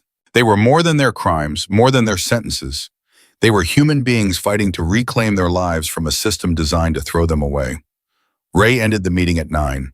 Men filed out slowly, some nodding at Monica, some avoiding her eyes. David Chen paused at the door. Judge Hayes, Monica looked up. Yes. I'm still angry. At you, at the system, at everything. I don't know if that'll ever change. I understand. But I appreciate you coming. Takes guts to face people you hurt. It's the least I could do. David almost smiled. Maybe, but it's more than most judges would do. He left before Monica could respond. She helped Ray fold chairs, needing the physical task to ground herself. Her hands wouldn't stop shaking. That was hard, Ray said. That was necessary. Monica stacked another chair. Ray, what? David said about his father's funeral. Does that happen often? Denied compassionate release. All the time. System assumes every inmate is looking for escape. Forgets they're humans with families with grief. That's barbaric. That's the law. Ray looked at her steadily. You could change that. Judges have discretion on compassionate release. You could use yours. Monica thought of all the requests she'd denied over the years. Denied without much thought. Following guidelines. Maintaining order. I will, she said. From now on, I will. Ray drove her home. They didn't talk much. Monica was too overwhelmed, Ray too wise to push. When they pulled up to her building, Monica didn't move. I ruined lives tonight, she said. Heard how I destroyed people and couldn't do anything to fix it. You did something. You listened. You admitted fault. You're trying to do better. Ray's voice was gentle. That's not nothing, Judge. It feels like nothing compared to what they lost. Maybe, but it's a start, and starting is the hardest part. Monica climbed out of the car, then leaned back in. Thank you for letting me come tonight. Thank you for having the courage to show up. Inside her apartment, Monica couldn't sleep. She kept seeing their faces. David Chen, Carlos Rivera, Robert Williams, all the men she'd sentenced, all the lives she'd interrupted. The weight of it was crushing. Her phone buzzed at midnight. Marcus Webb. Heard you went to Ray's program tonight. How'd it go? Monica almost laughed. Terrible, necessary, life-changing. I don't know. That sounds about right. Listen, Lily's party is Saturday at 2. You still coming? Yes, absolutely yes. Good. She's been talking about you nonstop. Wants to show you her new dragon drawing. Monica felt something warm in her chest. I can't wait to see it. Fair warning, her friends are loud and chaos incarnate, and Chuck E. Cheese is basically sensory overload hell. Marcus, I just spent 3 hours being told by former inmates how I destroyed their lives. I think I can handle 8-year-olds and an animatronic rat. Marcus laughed. Okay, but don't say I didn't warn you. They hung up. Monica pulled out her laptop and started researching compassionate release guidelines. Found case after case where judges denied it for flimsy reasons. Insufficient showing of exceptional circumstances. Risk to community safety. Bureaucratic language hiding the human cost. She drafted new guidelines for her own courtroom. Every compassionate release request would get a hearing. The defendant would appear in person if possible, via video if not. Family members could testify. Medical experts could weigh in. And Monica would actually consider the request as if the person in front of her mattered. Because they did matter. That was the whole point. At 2 a.m., her phone rang. Zoe. Mom, sorry, is it too late? No, honey, I'm up. What's wrong? Nothing's wrong. I was thinking about what you said, about being afraid of me. Zoe's voice was soft. That made me so sad, Mom, because I was afraid of you too. Monica's chest tightened. Afraid of me. Terrified. You were so perfect, so accomplished, so intimidating. I always felt like I could never measure up. Like nothing I did would be good enough. Zoe, you were always good enough. More than good enough. But you never said that. You never said anything. You just weren't there. Monica closed her eyes. I know. I'm trying to let it go. Trying to believe you're really changing. But it's hard, Mom. Really, Amala, hard. I know it is. All I can do is keep showing up. Keep trying. Keep proving that I'm different now. Are you different? Really? Monica thought about the church basement. About David Chen's anger and Carlos Rivera's handshake. About the way she'd sat there and taken every accusation because they were true. Yes, she said, I'm different. I'm terrified and uncertain, and I have no idea what I'm doing. But I'm trying. Really trying. Okay. Zoe sounded like she was crying. Okay, I'm trying too. We're both trying. We are, and that's something. They talked until 3 a.m. about Zoe's work, her boyfriend, her life in Seattle. Monica asked questions and really listened to the answers. Didn't interrupt. Didn't offer unsolicited advice. Just let Zoe talk. When they finally said goodbye, Monica felt exhausted and hopeful in equal measure. Change was possible. Maybe not easy, maybe not quick, but possible. The next morning, Monica walked into her chambers to find Jennifer waiting with a stack of messages. Judge Hayes, Chief Judge Ashford called 3 times. He wants to see you immediately. I'm sure he does. Monica set down her briefcase. What else? A woman named Angela Martinez called. She said she met you at a re-entry program. She wants to know if you'd write a letter for her custody hearing. Monica looked up sharply. Angela from last night? I think so. She left a number. Call her back. Tell her yes. I'll write the letter. Jennifer stared. Judge, is that appropriate? I don't know anymore, Jennifer. I used to think I knew what appropriate meant. Turns out I was wrong about a lot of things. Monica pulled up her calendar. Clear my afternoon. I need to visit Rikers. Visit Rikers, the prison. Yes, I need to see where I've been sending people. But Judge, Jennifer, I've been sentencing people to prison for 23 years. Don't you think I should actually see what that looks like? Jennifer opened her mouth, closed it. I'll make the arrangements. Monica spent the morning reviewing cases with new eyes. Every file became a person, not a problem. Every sentence became a life interrupted. She started asking questions she'd never asked before. What support system does this person have? What trauma led them here? What do they need to heal, not just be punished? Her colleagues noticed. Judge Peterson stopped her in the hallway. Monica, I heard about your dinner on New Year's in this re-entry program thing. His voice was careful. Are you okay? I'm better than I've been in years. People are concerned. This behavior is unusual for you. Good. My usual behavior was causing harm. Monica looked at him directly. When's the last time you visited a prison, Harold? I what? When's the last time you saw what happens after you sign a sentencing order? That's not really our concern. Our job is to apply the law. Our job is justice, and justice requires understanding consequences. Monica started walking again. I'm visiting Rikers this afternoon. You're welcome to join me. She didn't wait for his answer. Rikers was worse than Monica imagined. The smell hit her first sweat and disinfectant and despair. Then the sounds, metal clanging, men shouting, guards yelling. It was chaos barely contained. Her escort, a corrections officer named Davis, walked her through with practiced efficiency. This is where we house pretrial detainees, Davis explained.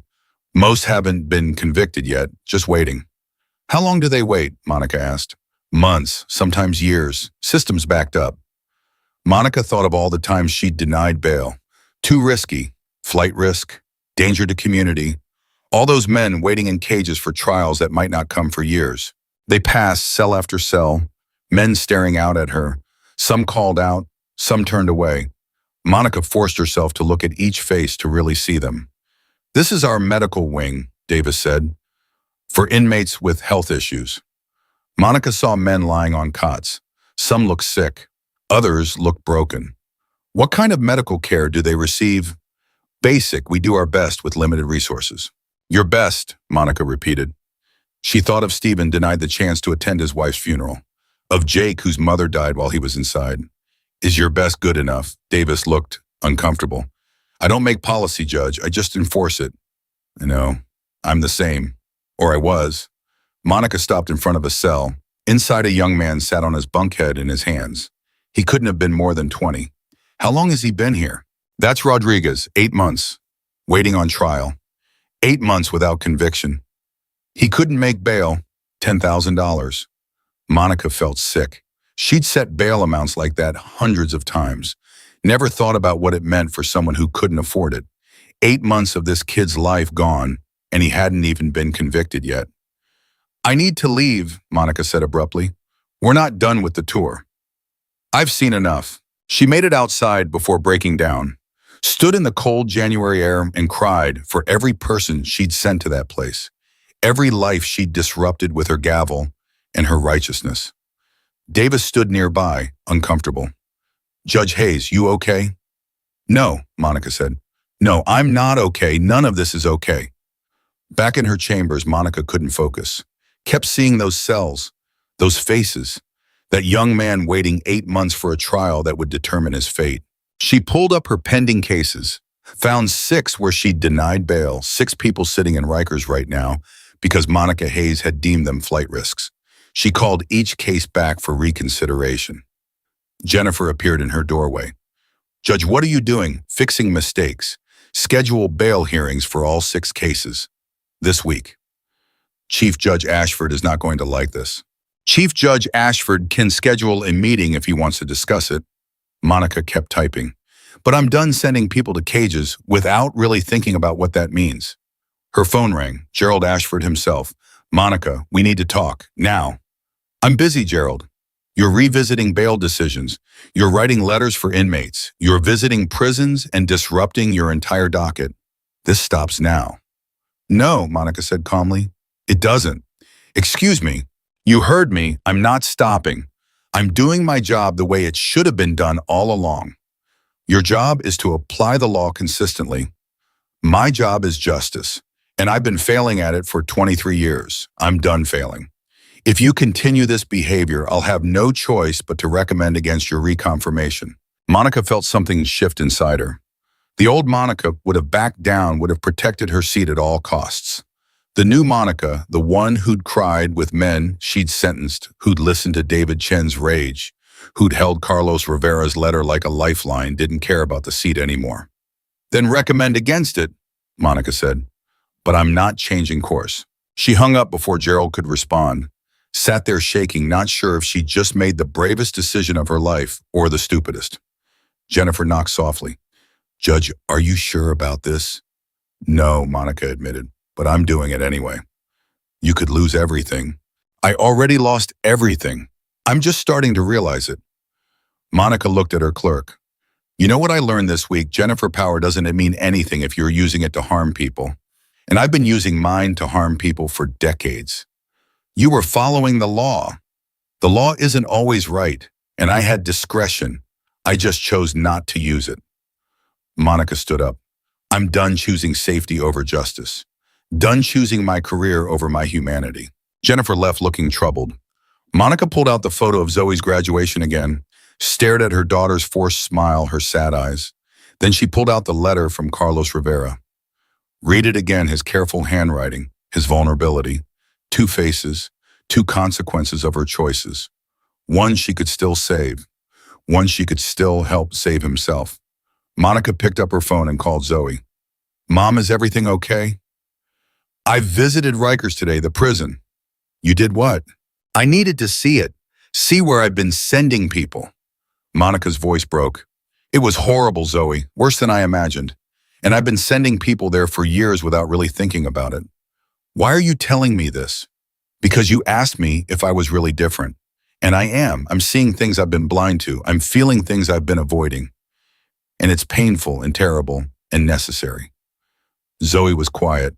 Then, good. That's good, Mom. Is it? Yeah, it means you're human again. You've been a robot in robes for so long, I forgot you could feel things. Monica laughed through her tears. I'm definitely feeling things now. Are you going to be okay? I don't know. I might lose my seat, might lose my career, but I'm gaining something more important. What's that? Myself, my humanity, you. You haven't gained me back yet, Zoe said carefully, but you are working on it. I am. I promise I am. They talked for an hour. Monica told her about the re-entry program, about Carlos and David and all the stories she'd heard. Zoe listened, really listened, and for the first time in years, Monica felt like they were actually connecting. I'm proud of you, Mom, Zoe said before hanging up. I'm still hurt, still angry, but I'm proud you're trying. Monica sat in her chambers after the call feeling wrung out and raw, but also more alive than she'd felt in decades. Saturday couldn't come fast enough. She needed to see Lily, needed to draw dragons and eat mediocre pizza, and remember why any of this mattered. Because it did matter. Every person mattered. Every defendant, every victim, every family torn apart by the criminal justice system. Monica Hayes had spent 23 years forgetting that. She'd spend the rest of her life trying to remember. Chuck E. Cheese on a Saturday afternoon was louder than any courtroom Monica had ever presided over. Kids screamed, games beeped, that animatronic rat sang off-key on a tiny stage. Monica stood in the entrance, clutching a wrapped present, wondering what the hell she'd gotten herself into. Judge Hayes. Lily came running, purple dress flying behind her. You came? You really came? Monica crouched down, balancing awkwardly in heels she now realized were completely wrong for this place. Of course I came. I promised, didn't I? Grown-ups break promises all the time, Lily said matter-of-factly. But you didn't. That means you're a good one. Marcus appeared looking exhausted already, and the party had just started. You actually showed up. In pearls. Monica looked down at herself. I overdressed, didn't I? Just a little. Come on, the chaos awaits. She followed them to a section of tables where 15 8-year-olds were already running wild. Parents hovered nearby, some she recognized from New Year's Eve. Jake waved. Pete nodded. Tommy was helping set up pizza boxes, and when he saw Monica, he actually smiled. Didn't think you'd come, Tommy said. Neither did I, honestly. Monica set down the present. But here I am. Here you are. Tommy studied her. You look terrified. I am terrified. I've never been to one of these. Never. Tommy's eyebrows shot up. What about for your daughter? Monica's throat tightened. I missed most of those. Work always came first. Tommy was quiet for a moment. Well, you're here now. That counts for something. Lily grabbed Monica's hand. Come meet my friends. They're all going to think it's so cool that a real judge came to my party. Monica let herself be dragged to a group of little girls arguing about something involving unicorns and dragons. Lily announced proudly that Monica was a judge who sent bad guys to jail. Like a superhero, one girl asked. Monica thought of David Chen missing his daughter's wedding, of Carlos Rivera separated from Isabella for 20 years, of all the lives she'd disrupted in the name of justice. No, Monica said quietly, not like a superhero at all. But you catch criminals, another girl insisted. I sentence them after they're caught. And sometimes, Monica stopped herself. These were 8-year-olds. They didn't need to hear about her crisis of conscience. Sometimes it's complicated. What Miss Monica means, Marcus said, swooping in, is that being a judge is hard. You have to make tough choices. Do you ever make wrong choices? Lily asked, looking up at Monica with those two wise eyes. Yes, Monica admitted. I've made a lot of wrong choices. But you can say sorry and fix them right. That's what my daddy says. Monica felt Marcus stiffen beside him. The other parents had stopped talking, were listening now. Sometimes sorry isn't enough to fix things, Monica said carefully. Sometimes the hurt is too big, but you still have to try. My daddy says trying is brave, Lily announced, then ran off to chase her friends toward the ball pit. Marcus let out a breath. That was diplomatic. That was honest. There's a difference. Monica watched Lily disappear into a sea of plastic balls. She's remarkable, Marcus. You're raising a remarkable kid. I'm trying. Some days are harder than others. Marcus ran a hand through his hair. She asked about prison sometimes, about why I was gone when she was little. I never know what to say. Tell her the truth. Age-appropriate truth, but truth. Monica turned to face him. She can handle more than you think. Kids usually can. Is that what you told yourself about your daughter, that she could handle you being gone? The words hit like a slap. Monica felt her face go hot. No, I told myself she was better off without me hovering, that I was teaching her independence. She met Marcus's eyes. I was wrong, and she paid for it. Marcus looked away. Sorry, that was out of line. It wasn't. You're right to push back. I deserve it. Nobody deserves to be gutted at a kid's birthday party. Maybe I do. Monica's voice was steady. Maybe that's exactly what I deserve. Before Marcus could respond, a crash came from the game area. One of the kids had climbed too high on the ticket redemption machine and pulled it forward. Pete and Jake rushed over, catching it before it fell. The kid scrambled down, crying, and his mother swept him up. Crisis averted, Tommy called out. But maybe we should supervise the game area before someone actually gets hurt. The adults split up, each taking a section. Monica found herself stationed near the air hockey tables with Angela, the woman from the re-entry program. She looked different in daylight, younger, somehow less worn down. Judge Hayes, Angela said, didn't expect to see you here. Call me Monica, please, and I promised Lily I'd come. That's sweet. Angela watched the kids playing. My daughter would be about Lily's age now. Haven't seen her in 4 years. Monica's chest constricted. I'm sorry. You wrote that letter for my custody hearing. My lawyer called yesterday, said it might actually help. Angela's voice cracked. Why would you do that after everything? Because you deserve to be with your daughter. Because the system that separated you is broken. Because Monica stopped emotion overwhelming her. Because I'm trying to fix some of the damage I've caused. You can't fix it all. You know that, right? I know, but I can try.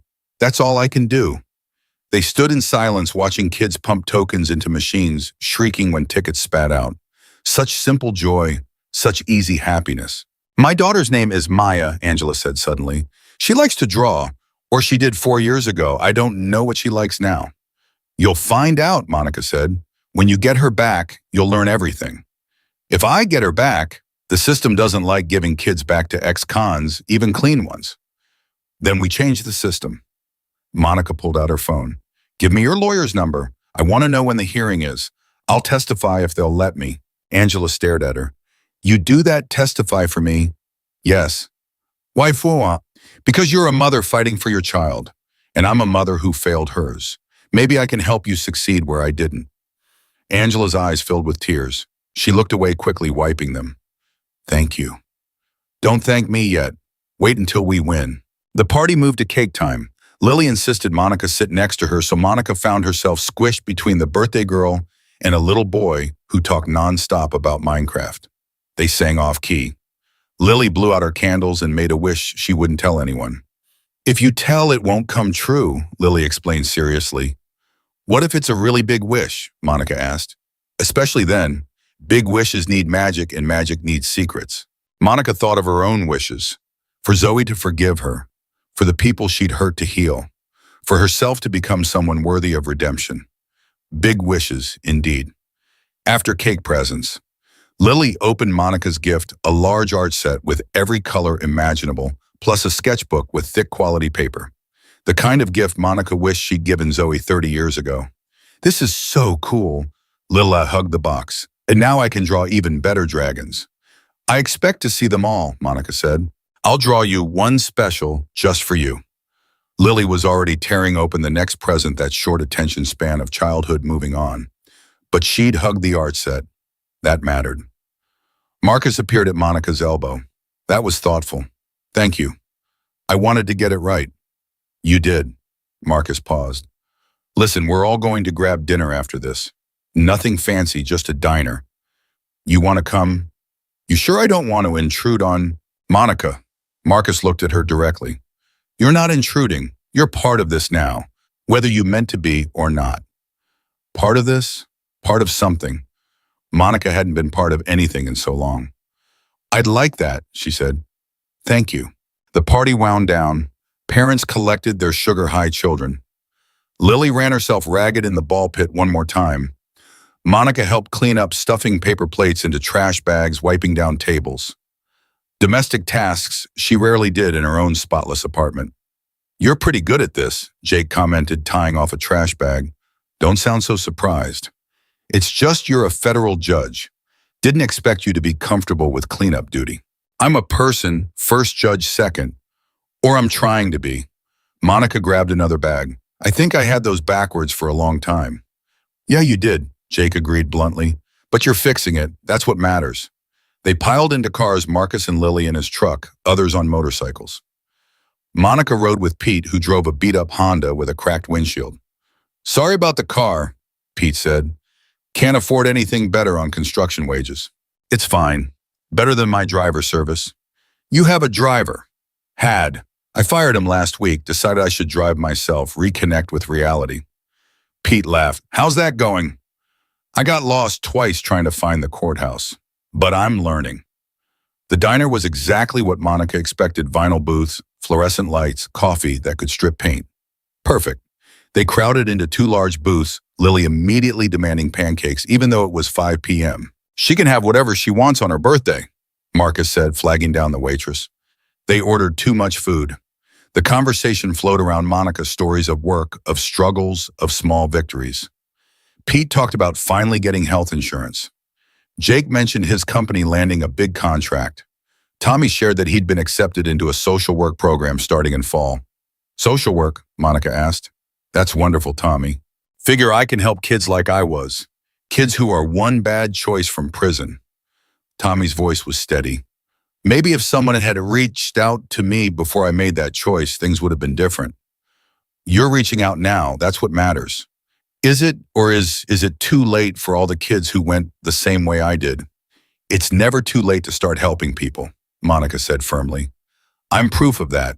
If I can change at 62 after decades of doing it wrong, anyone can change. You really believe that? Angela asked from the next booth. I have to believe it. Otherwise, what's the point? The food came. Lily got her pancakes and insisted on feeding Monica a bite. It was too sweet, drowned in syrup, perfect in its simplicity. Good, Lily asked. Delicious, Monica said honestly. My daddy makes better ones. You should come and have breakfast sometime. Marcus nearly choked on his coffee. Lily, you can't just invite people. Why not? You said Miss Monica is our friend now. Friends have breakfast. Monica felt something warm spreading in her chest. Friends. When was the last time someone had called her that? I'd love to have breakfast sometime, Monica said. If your daddy says it's okay. Marcus looked cornered. Sure, yeah, breakfast. Why not? Lily beamed. Monica caught Tommy's eye across the table. He was smiling, really smiling, like he was watching something impossible happen. The conversation shifted to the Super Bowl. Monica knew nothing about football, but listened anyway, absorbing the passion in their voices. These men who'd lost years of their lives still found joy in small things, still cared about touchdowns and point spreads, still lived. Judge Hayes doesn't know football, Jake teased. I can tell by her face. I know lawyers, Monica said. One of them is quite enough to follow. Everyone laughed. The sound washed over Monica like warm water. She belonged here in this sticky booth with these people who had every reason to hate her. They'd invited her in anyway. Her phone buzzed. Zoe calling. Monica's heart jumped. Excuse me, I need to take this. She stepped outside into the cold January evening. Zoe. Hey, Mom, bad time. Never a bad time for you? What's up? I was thinking about your visit. January 15th, right? Right. I have my flight booked. 10 a.m. arrival SeaTac Airport. Okay, good. Zoe paused. Would you want to stay with me? I have a spare room. It's tiny, but it's there if you want it. Monica's breath caught. You want me to stay with you? If you'd rather get a hotel, that's fine too. I just thought, I want to stay with you very much. Okay then. Zoe's voice softened. Okay, I'll make up the guest room. Zoe. Yeah. Thank you for giving me another chance. Don't thank me yet. I'm still scared you'll disappoint me. I won't. I promise I won't. We'll see. But Zoe's voice held something that might have been hope. Where are you right now? Sounds noisy. I'm at a diner after a birthday party at Chuck E. Cheese. Silence. Then you went to Chuck E. Cheese. Marcus's daughter turned 8. She invited me. Marcus, the guy you sent to prison. Yes, his daughter is remarkable. She makes me believe people can be good despite everything. Mom, Zoe said slowly, what's happening to you? I'm becoming the person I should have been all along. Better late than never, right? Way better than never, Zoe's voice cracked. I have to go, but Mom, I'm glad you're trying, really glad. They hung up. Monica stood in the cold, feeling tears freeze on her cheeks. Zoe wanted her to stay. Her daughter, who she'd failed for decades, was giving her another chance. Monica wiped her face and went back inside. The group had ordered dessert pie and ice cream, passing plates around, stealing bites from each other. Family. They'd become a family. Everything okay? Marcus asked. Better than okay. My daughter wants me to stay with her when I visit. That's great, Lily said. See, wishes do come true. Yes, they do, sweetheart. Monica ate pie that was too sweet and drank coffee that was too strong and listened to stories about motorcycle trips and construction mishaps and recovery struggles. She was there, present, fully engaged in the moment instead of thinking 3 steps ahead to the next case, the next verdict, the next way to prove herself. Around 8 parents started collecting their tired kids. Lily had fallen asleep against Marcus's shoulder, face peaceful. Time to get this one home, Marcus said softly. You need a ride. Pete's giving me one, but thank you. Monica stood gathering her coat. Marcus, thank you for inviting me today. It meant more than you know. You're welcome. And I meant what I said, you're part of this now. Marcus shifted Lily gently. Come to the next ride. Second Saturday of every month. We do a charity run, collect toys for kids in hospitals. I don't have a motorcycle. You can ride with someone. Jake's got room. I'm a 62-year-old federal judge. I can't ride a motorcycle. Why not? Marcus grinned. Scared. Terrified, but I'll do it anyway. Everyone who overheard laughed. Apparently, Judge Hayes on a motorcycle was the funniest thing they'd heard all week. Pete drove Monica home talking about his kids, 2 boys he barely got to see because his ex-wife moved to Pennsylvania after the divorce. The drug charge didn't just cost me 2 years, Pete said. Cost me my marriage, my kids, everything. I see them maybe twice a year now. I'm sorry, Monica said. That sentence was wrong. I knew it then. I know it now. Can't undo it. No, but I can advocate for better laws, for judges to have discretion on mandatory minimums, for treatment instead of incarceration. Monica looked at him. I can use my voice now, the voice I should have been using all along. You really gonna fight the system from inside it? I'm going to try to. Pete pulled up to her building. You know what, I believe you. A week ago I wouldn't have, but now I think you might actually do it. Hold me to it, all of you. If I slip back into old patterns, call me out. Oh, we will, Pete said. Trust me, we will. Monica rode the elevator up, feeling exhausted but full. Her apartment was still empty, still cold, but it felt different somehow. Less like a prison, more like a starting point. She changed into comfortable clothes and made tea, sat at her window watching the city. This time last week, she'd been standing here alone, having been rejected at a restaurant, drowning in loneliness. Now she had breakfast plans with Marcus and Lily, a motorcycle ride to consider, a daughter expecting her visit, people who called her friend. Her laptop was open on the dining table, case files still spread out. Monica pulled them toward her and started working with fresh eyes. Every defendant became a person. Every circumstance got consideration. She drafted questions to ask during sentencing hearings about family, about trauma, about what led them to this moment, about what they needed to heal. The phone rang at midnight, unknown number. Monica almost didn't answer. Hello, Judge Hayes, it's David Chen from the re-entry program. Monica's pulse quickened. David, is everything all right? Yeah, he paused. I wanted to apologize for being so harsh the other night. You were trying and I attacked you. You had every right to be angry. Maybe, but you came to listen. Took guts. And I heard you're actually changing things. Pete mentioned you're reconsidering bail cases. That's big. It's overdue. Still big. David cleared his throat. Look, I run an auto shop. Hire guys coming out of prison, teach them the trade. I could always use volunteers. People to help with paperwork, talk to the guys, show them there's another side to things. Are you asking me to volunteer at your shop? I'm asking if you'd consider it. Once a week, maybe. Nothing fancy, just showing up. Monica thought about her schedule. Her docket was packed. Gerald would have a stroke. Her colleagues would think she'd lost her mind. Yes, she said. When do I start? David laughed, surprised. Seriously? Seriously, send me the address. I'll be there. All right then. Thursdays work 4 to 6. Thursdays work. They hung up. Monica sat there smiling. A week ago, she would have said no, would have cited ethics concerns and time constraints. Now she was volunteering at an auto shop, helping ex-cons learn a trade. The old Monica would be horrified. The new Monica couldn't wait to start. Over the next few days, Monica's transformation became impossible to hide. She held the bail reconsideration hearings, listening to defendants explain their circumstances. A single father with 3 kids who couldn't afford the $10,000. A woman whose mother would die without her care. A young man whose only crime was being in the wrong place when a friend made a terrible choice. Monica released 4 of them on their own recognizance, lowered bail to affordable amounts for the other 2. Gerald called her into his office. What are you doing? My job. Better. You're undermining the entire bail system. The bail system is punishment for being poor. I'm fixing that. You can't just, I can. It's my courtroom, my discretion, and I'm using it. Monica stood her ground. If you want to remove me, start the process, but I'm not backing down. Gerald stared at her. I don't recognize you anymore. Good, Monica said. I don't recognize myself either. That's the point. She walked out before he could respond. Jennifer was waiting with more messages. Judge Peterson wants to speak with you. Judge Martinez called. The prosecutor on the Williams case wants a meeting. Oh, and a reporter from the Times is asking about your changed approach to bail. Monica's stomach dropped. A reporter. She says you've released more defendants in the last 3 days than you did in the previous 3 years.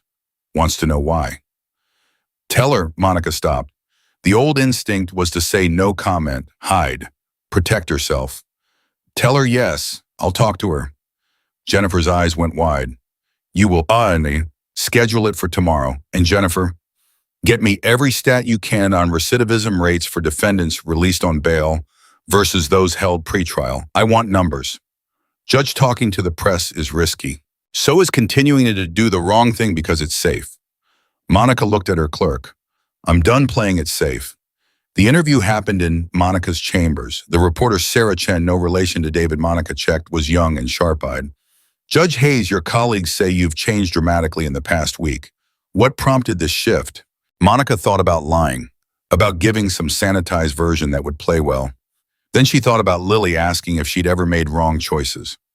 I had dinner with men I'd sentenced to prison, Monica said, and they showed me what my verdicts actually meant, the human cost I'd been ignoring. Sarah's pen moved across her notepad. That's unusual. Some might say inappropriate. Some would be right. It violated every rule I'd lived by for 23 years. It was also the most important thing I've ever done. So you're saying your approach was wrong before? I'm saying I prioritized consistency over compassion. I followed guidelines instead of considering individuals. I chose to protect my reputation as a tough judge instead of showing mercy when I could. Monica met Sarah's eyes. Yes, my approach was wrong, and I'm spending the rest of my career trying to fix it. Sarah stopped writing. You're admitting fault, on the record. Do you know what this could do to your confirmation? Yes, and I'm doing it anyway. Why? Monica thought of Zoe's voice, small and hurt, of Carlos Rivera's letter, of Lily's wisdom about trying being brave, because it's the right thing to do, and I've spent too many years doing the wrong thing safely. The article ran 3 days later. Front page of the Metro section, federal judge admits decades of wrong sentencing. It quoted Monica extensively, included reactions from legal scholars and former defendants. Some praised her courage, others questioned her competence. Gerald called, "You've made yourself a target." I made myself honest. The Senate committee is going to read this. Your confirmation is less important than doing the right thing going forward. Monica, I mean it, Gerald. I don't care about the seat anymore. I care about being someone my daughter can be proud of, someone those men don't hate, someone I can look at in the mirror. She hung up and saw she had text from the group. Marcus saw the article, proud of you. Tommy, you're either brave or crazy, maybe both. Angela, my lawyer says this helps my case, thank you. And from Zoe, Mom, I just read the Times article. Holy shit, you really are changing. Monica smiled through tears and typed back, trying to, for you, for me, for everyone I hurt. Keep trying, I'll be watching. And no, that's what keeps me going. Thursday came. Monica drove herself to David's auto shop in Queens, getting lost only once. The shop was small but clean, 3 bays with cars in various states of repair. David was under a Honda, only his legs visible. You actually came, he called out, sliding out on a creeper. Thought you might back out. I said I'd be here. Yeah, well, people say a lot of things. David stood wiping grease on his coveralls. Come on, I'll introduce you to the guys. There were 5 men working. 2 Monica recognized from sentencing hearings. Not hers, but she'd seen their faces in courthouse halls. They looked wary when David introduced her.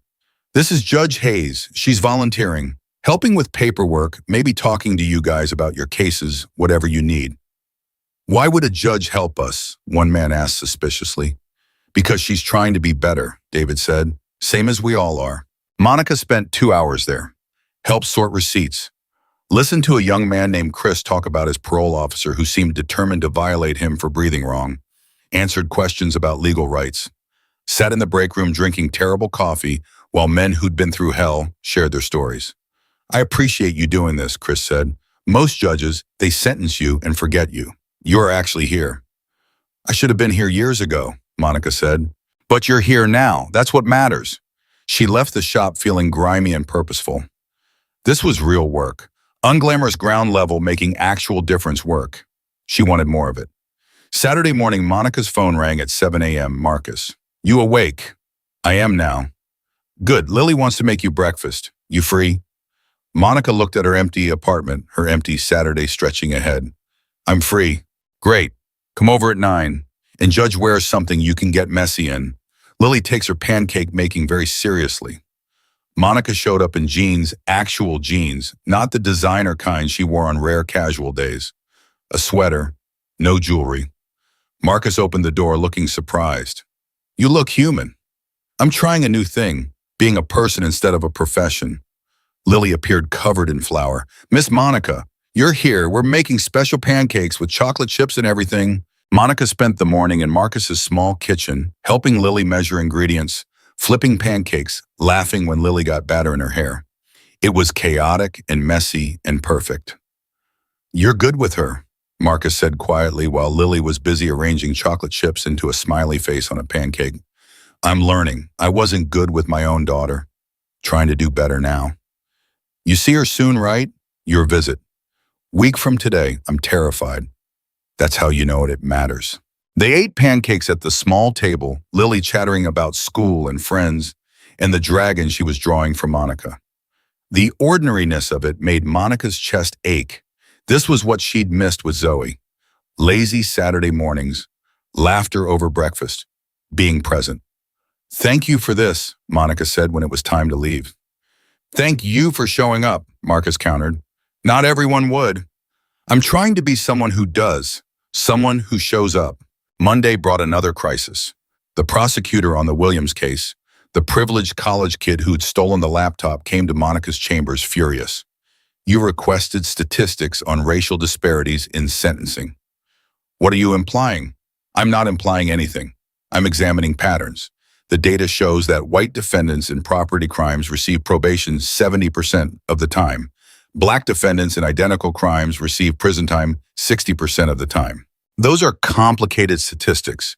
You can't just, I can and I am.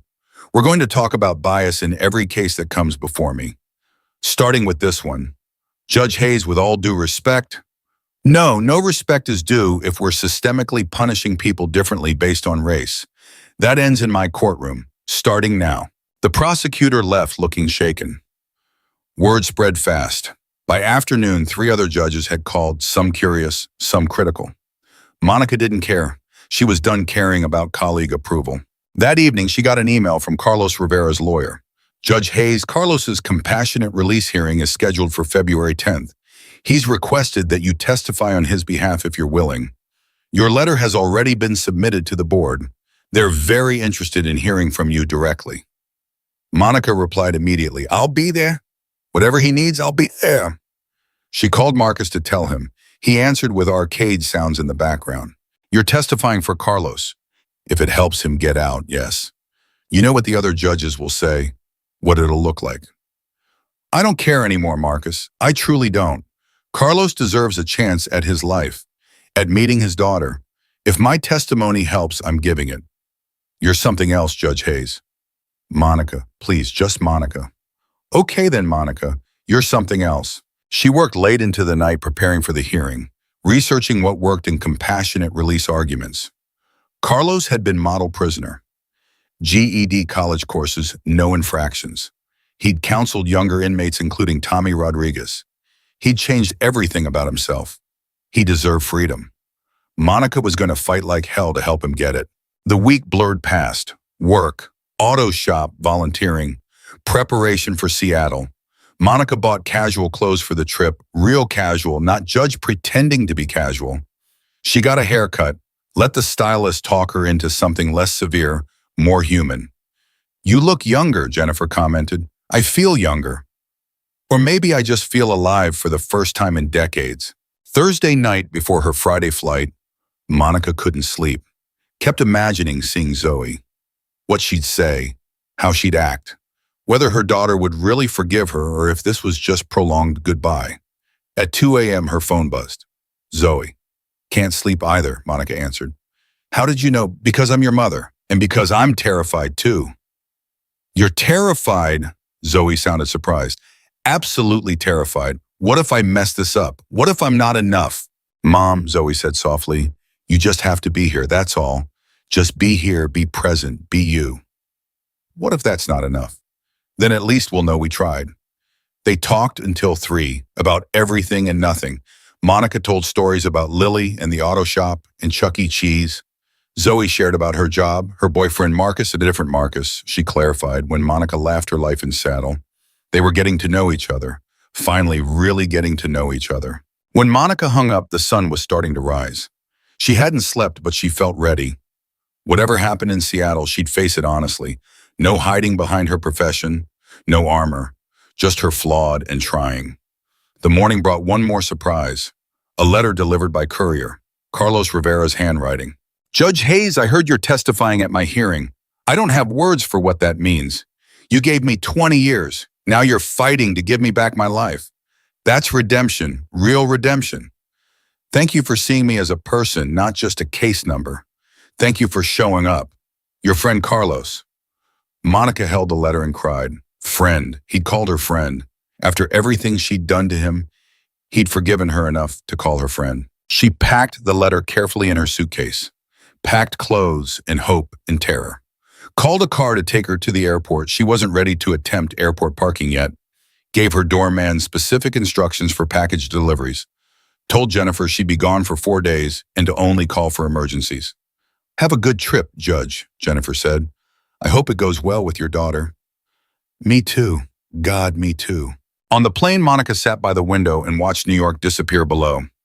She was leaving behind her courtroom, her reputation, her carefully constructed life, flying toward uncertainty and possibly more heartbreak. But she was also flying toward Zoe, toward a chance, toward showing up when it mattered most. Monica Hayes, who'd spent 23 years hiding behind her gavel, was finally stepping out from behind the bench. And for the first time in decades, she felt like she might actually be heading in the right direction. Zoe was waiting at baggage claim, and Monica almost didn't recognize her. Her daughter had cut her hair short, dyed it darker. She wore glasses now black-framed and serious. She looked like an adult, fully formed a stranger who happened to share Monica's DNA. Mom. Zoe, Monica's voice cracked. You look so different.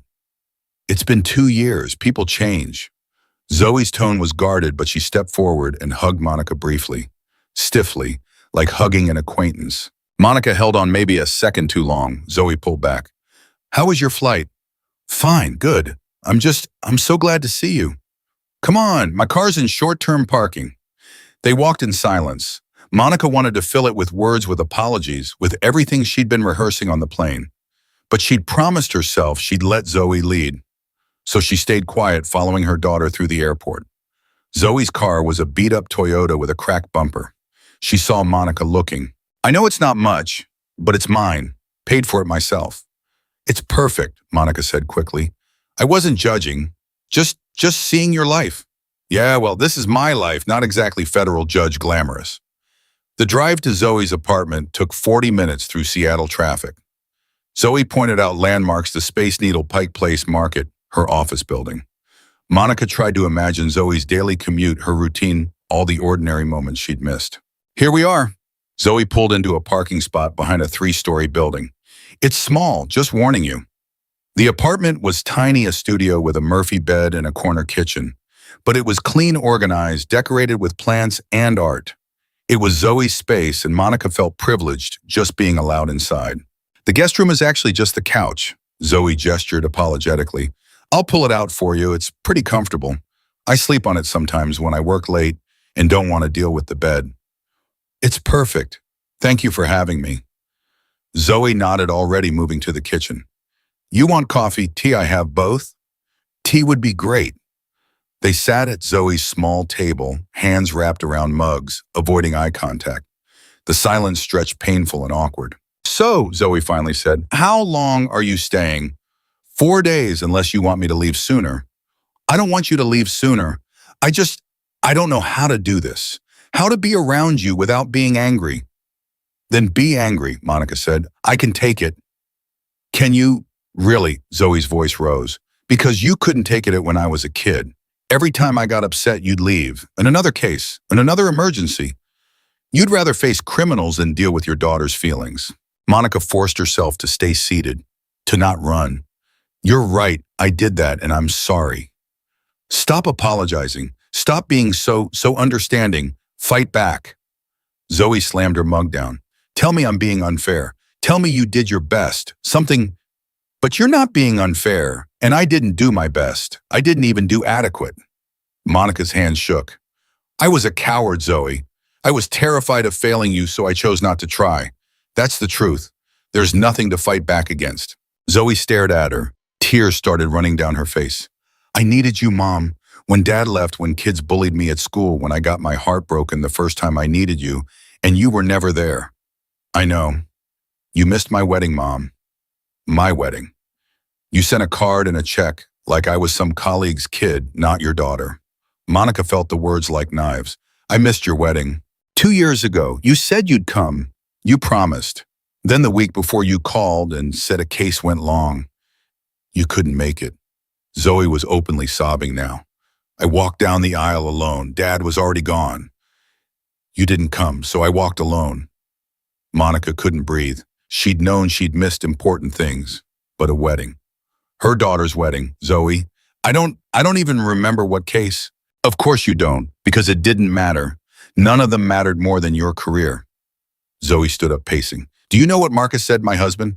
He said maybe you didn't come because you didn't approve of him, of us, of my choices. And I had to defend you. I had to explain that you just worked too much, that it wasn't personal.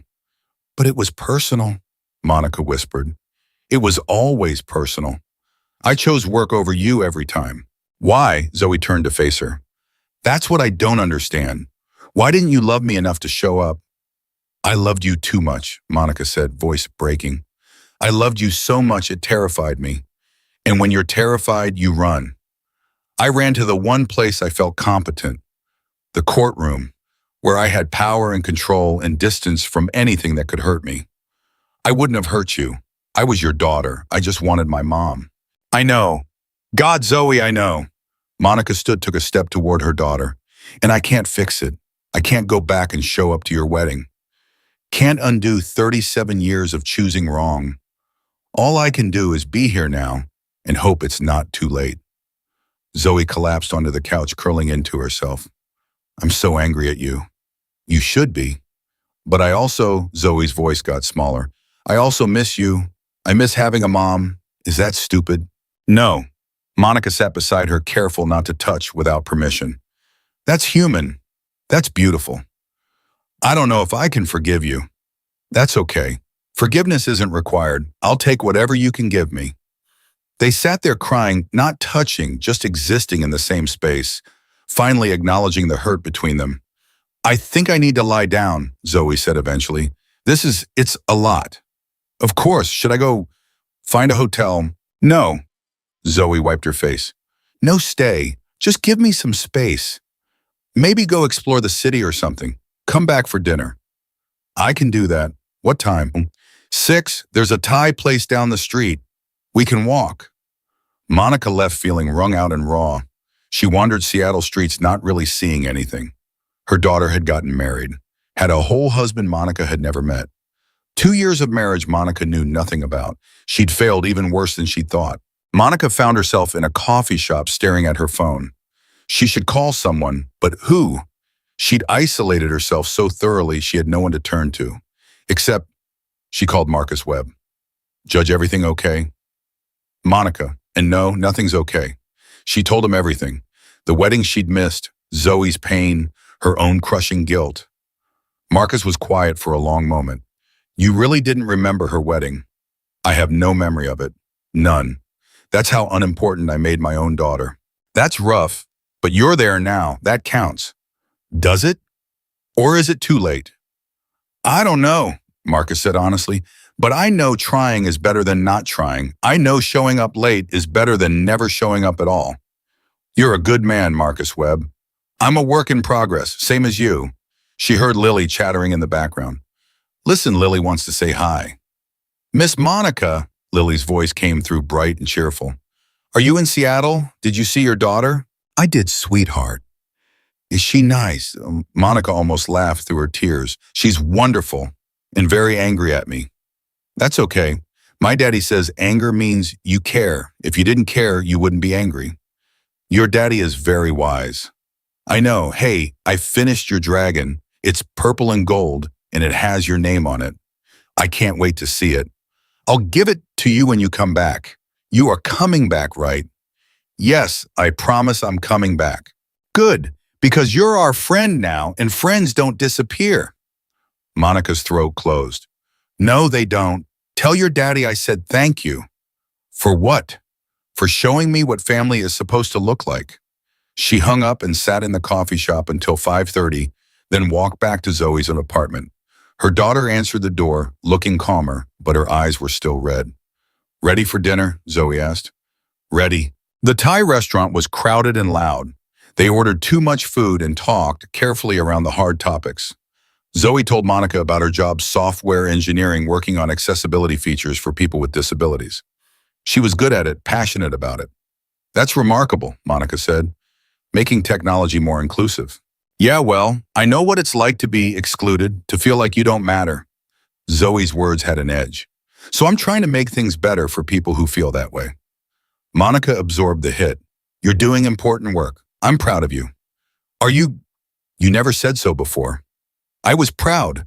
I just didn't know how to tell you, didn't know how to be a mother who said things like that. Did your mother tell you she was proud? Monica thought of her own mother, cold, distant, focused on appearances. No, she didn't. So you learned it from her, how to withhold affection. I suppose I did, but that's not an excuse. I should have broken the pattern. Should have been better. Zoe pushed noodles around her plate. Do you want to meet Marcus? My husband? Monica's heart jumped. Very much, if he wants to meet me. He's wary. I told him about you over the years. None of it was flattering. I imagine not. But I also told him you're trying to change, that you've been different lately.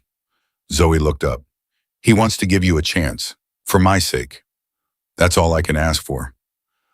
Zoe's Marcus, tall and gentle with programmer hands, met them at the apartment. He shook Monica's hand formally, his grip careful. Mrs. Hayes, please, Monica. Okay, Monica. He sat beside Zoe, their hands linking automatically. A unit. Zoe's told me a lot about you. I'm sure she has. None of it good. Some of it good. She said you were brilliant, dedicated, strong, but absent, Monica finished, but cold, but more interested in your career than your family. Marcus didn't deny it. Yeah, that too. They talked for an hour. Marcus asked careful questions about Monica's work, her changes, her reasons for coming. Monica answered honestly, not trying to spin or defend, just laying out the truth. The article in the Times was intense, Marcus said. You really admitted you'd been wrong for decades. Yes. Why most people in power would never do that. Because it was true, and I'm tired of hiding behind power. Monica looked at both of them. I've spent my whole life building a career. It cost me everything that actually mattered. I'm trying to rebuild what I destroyed. You can't rebuild some things, Zoe said quietly. Some things are just gone. I know. Like your wedding, like your childhood, like 37 years of memories we should have made together. Monica's voice shook. I can't get those back. Can't give you the mother you deserved. All I can do is be the mother I should have been starting now. Zoe's eyes filled with tears. Marcus pulled her close, protective. What do you want from us? He asked Monica. From Zoe, a chance. Just a chance to be in her life. No expectations, no demands. Just let me be here. Let me show up. Let me try. Marcus looked at Zoe. She nodded slightly.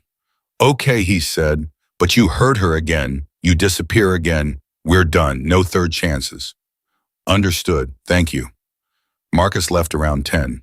Zoe pulled out the couch bed, providing sheets and blankets.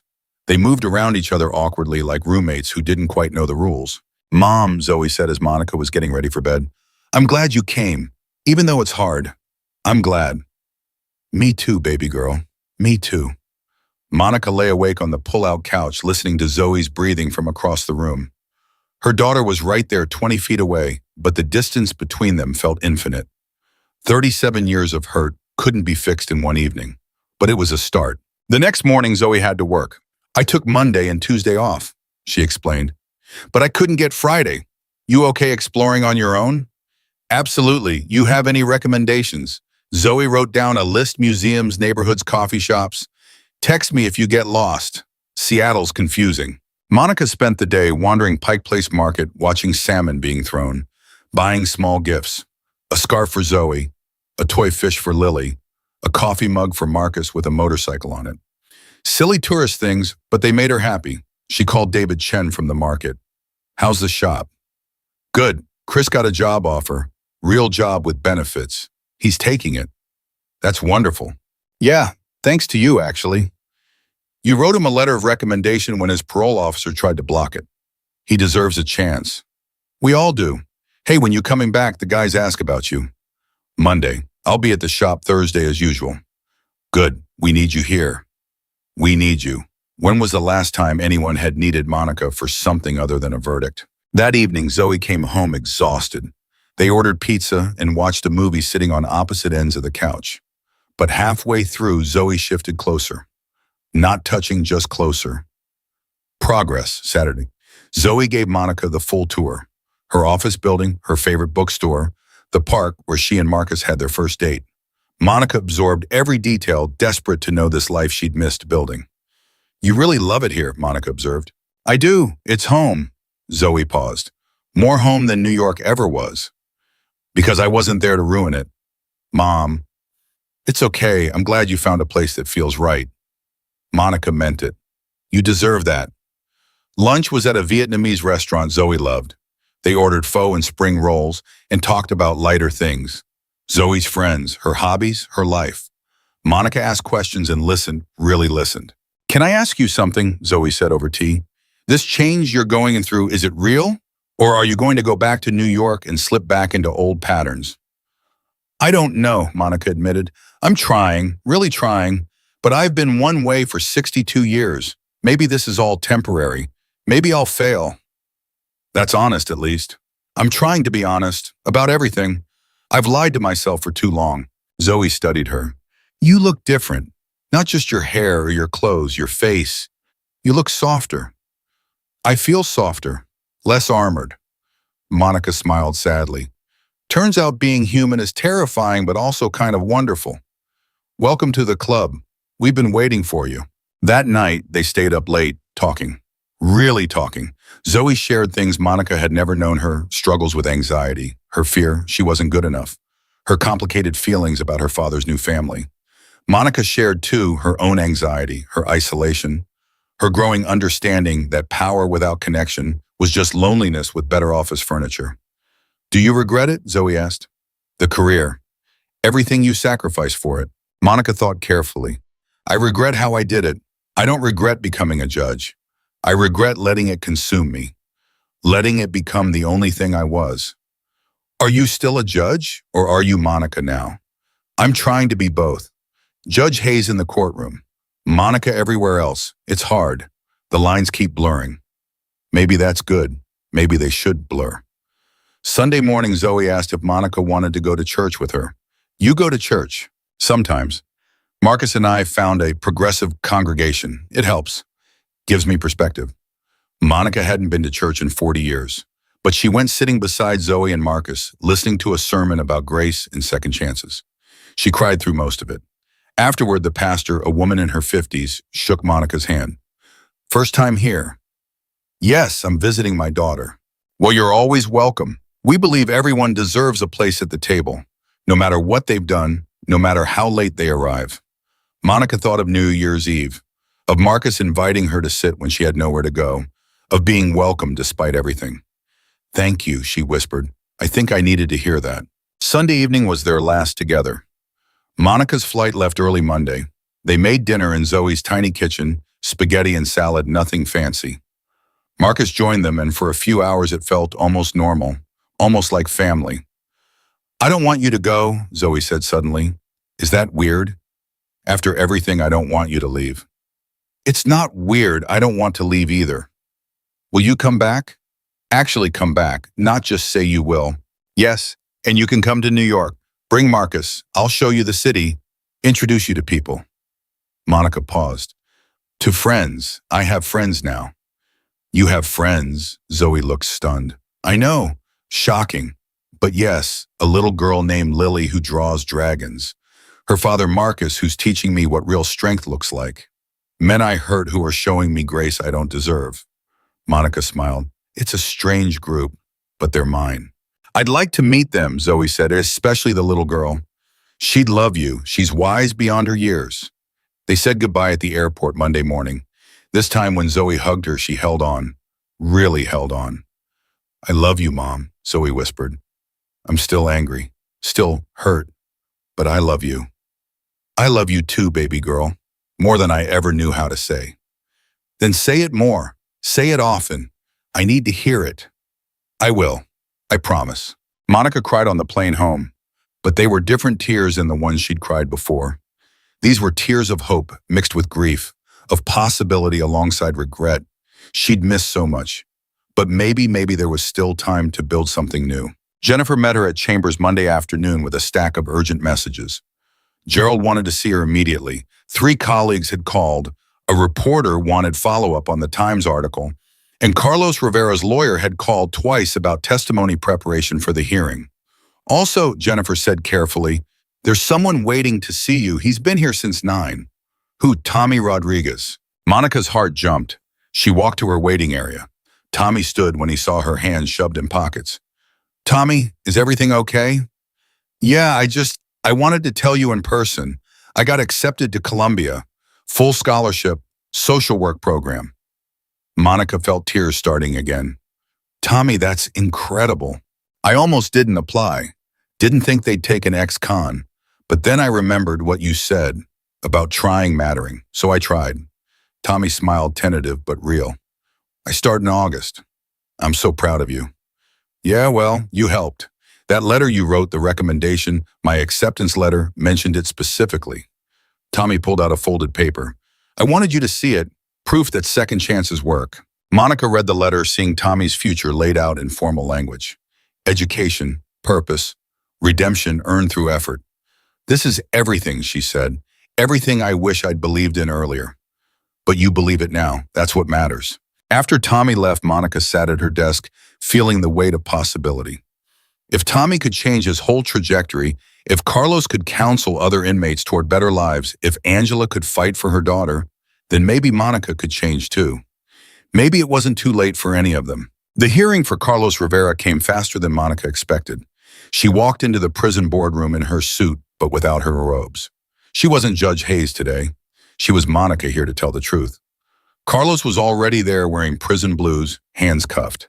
He looked older than his 46 years, but also somehow lighter, like he'd put down a burden Monica was just starting to understand. Judge Hayes, he said, you came. Monica, and of course I came. The board was 3 people, 2 women, 1 man, all looking skeptical. The chairman, a woman named Dr. Roberts, started the questioning. Judge Hayes, you sentenced Mr. Rivera to 20 years. Now you're advocating for his release. Why? Monica took a breath. Because I was wrong. The room went silent. I sentenced Carlos Rivera without seeing him as a person. I saw his crimes and made him pay for them. I didn't ask about his daughter, about what led him to that moment, about what he needed to heal and change. Monica looked at Carlos. I was technically correct but morally wrong, and he spent 20 years proving it.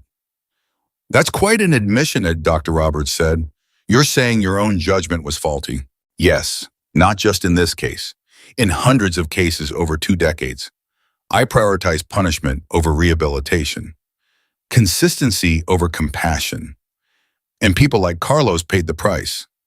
Another board member leaned forward. Mr. Rivera has a daughter he hasn't seen in 20 years. How do we know he'll be a positive presence in her life? You don't, Monica said honestly. But you know what he's done in here, the GED, the college courses, the way he's counseled younger inmates, including Tommy Rodriguez, who's now starting a social work program at Columbia. Carlos has transformed himself. His daughter deserves the chance to know the man he's become, not the boy who made terrible choices. The hearing lasted 2 hours. Carlos spoke about his growth, his regrets, his desperate desire to meet Isabella, before more years slipped away. His lawyer presented evidence of his model behavior. Monica answered every question with brutal honesty about her own failures as much as Carlos's success. When it was over, Dr. Roberts said they'd deliberate and notify everyone within 2 weeks.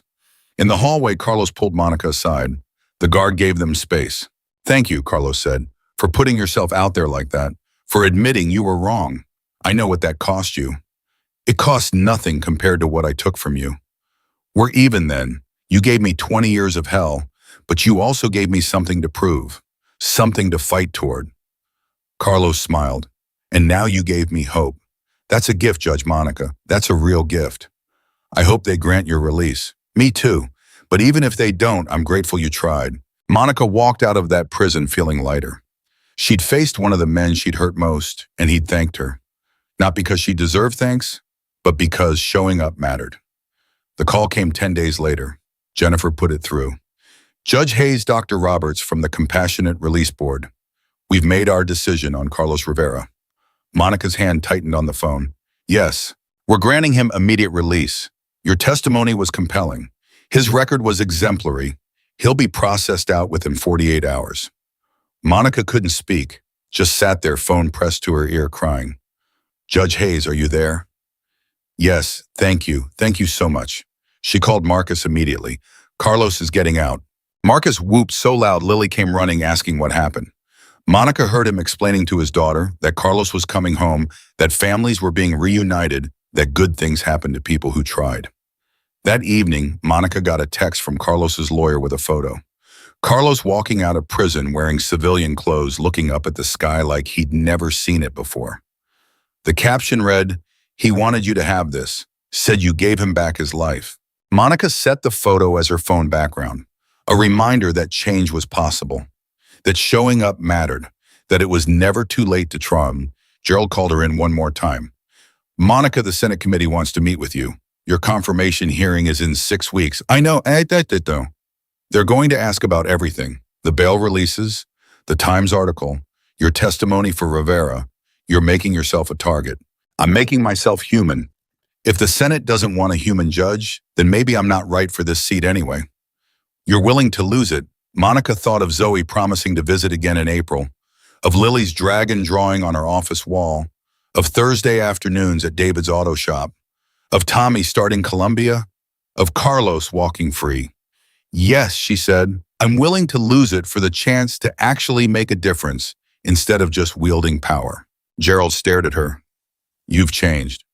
"I'm changing, present tense, still a work in progress."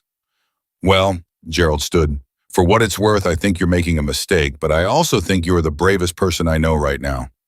"I'm not brave, I'm terrified, but I am doing it anyway." The confirmation hearing was brutal. Senators questioned her judgment, her consistency, her admission of wrongdoing. Monica answered every question honestly. Yes, she'd been wrong. Yes, she was changing her approach. Yes, that might look like weakness, but it was actually strength, the strength to admit fault and grow. The vote was close. Monica waited in her chambers while the Senate decided her fate. Jennifer brought her tea. Marcus texted encouragement. Zoe called. "Mom, whatever happens, I'm proud of you. Even if I lose my seat, especially if you lose it, because it means you chose what's right over what's safe." The vote came through, confirmed, barely, by 2 votes. Monica sat at her desk staring at the confirmation notice. She'd kept her seat, but it felt different now. The power felt different. She wasn't Judge Hayes, untouchable and above it all. She was Monica Hayes, trying to use her position to heal instead of harm. That Thursday at the auto shop, the guys threw her an impromptu celebration. Pizza and soda, terrible music on the radio, David giving a mock speech about her honor the judge who actually gives a damn. "Speech," everyone chanted. Monica stood feeling ridiculous and wonderful. "I don't have a speech, I just have thank you. Thank you for showing me what I'd been missing. For teaching me that justice without humanity is just cruelty. For giving me a second chance I didn't deserve." "Nah," David said. "You earned it. By showing up, by trying. That's all any of us can do." "Then I'll keep showing up, I promise." That Saturday, Monica went to Lily's dragon drawing class. Marcus had mentioned it casually, a weekend art program at the community center. Monica showed up with coffee for Marcus and donuts for the kids. "You came." Lily rushed over, paint on her hands and face. "Look what I'm making. It's a dragon family. See, the mom dragon was gone for a long time, but she came back, and now they're all together again." Monica looked at the painting, crude but earnest, 3 dragons of different sizes clustered together. The mom dragon was purple, Lily's favorite color. Monica's color now, too. "It's perfect," Monica whispered. "You can have it when it dries. To remember that coming back is brave." Monica hugged her, not caring about the paint. This child who'd lost 4 years with her father because of Monica's sentence was giving her art about second chances. Life was strange and beautiful and full of grace Monica didn't deserve, but was learning to accept. 6 months later, Monica stood in Zoe's living room in Seattle, a bigger apartment now, one with an actual guest room. Zoe was 7 months pregnant, glowing despite the morning sickness and swollen ankles. "You're sure you want to be here for the birth?" Zoe asked for the 10th time. "I've never been more sure of anything." "What about work?" "Work can wait. This can't." Monica put her hand on Zoe's belly, feeling her grandchild kick. "I missed everything with you. I'm not missing this." Zoe's Marcus smiled at her. "We're glad you'll be here." 2 months later, Monica held her granddaughter for the first time. Emma rose, tiny and perfect, and screaming her lungs out. Monica cried, holding her, overwhelmed by love and regret and hope, all mixed together. "Hi, Emma." she whispered. I'm your grandma, and I promise, I swear I'll show up for you every birthday, every recital, every moment that matters. I'll be there. You will, Zoe said from the hospital bed. I believe you now, Mom. You've proven it. Monica looked at her daughter, her son-in-law, her granddaughter. This family she'd almost lost. This love she'd almost destroyed through neglect. I'm so sorry I missed so much of your life, Monica said to Zoe. But I'm so grateful you let me be part of what comes next. Me too, Mom, me too. Back in New York, Monica's courtroom looked different. Not physically, same wood paneling, same bench, same seal on the wall. But her approach was transformed. Every defendant got heard. Every circumstance got considered. Monica asked questions she'd never asked before, about family, about trauma, about what healing looked like. She still sentenced people to prison. The law required it sometimes, but she did it with compassion now, with recognition of their humanity. With follow-up, she tracked outcomes, checking on defendants, post-release, writing letters of support, connecting them with programs.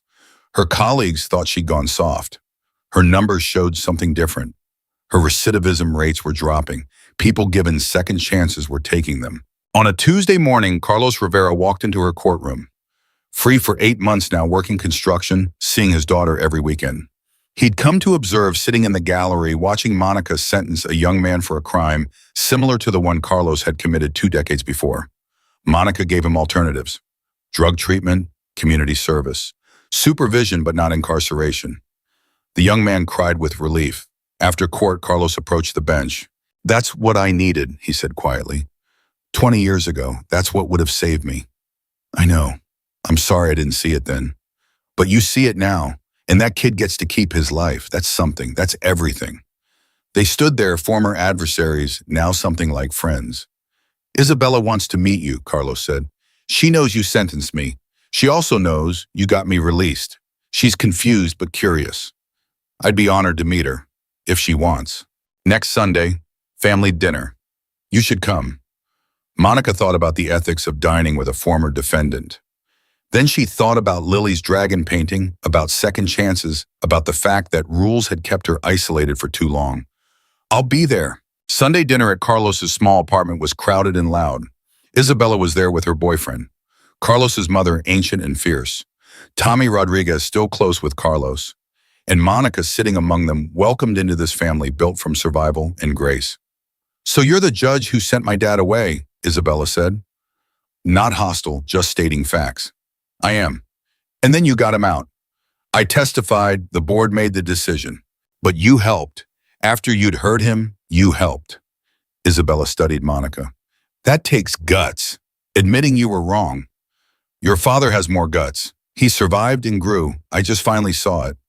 Isabella smiled. I like her dad. She's real. Yeah, Carlos said. She is.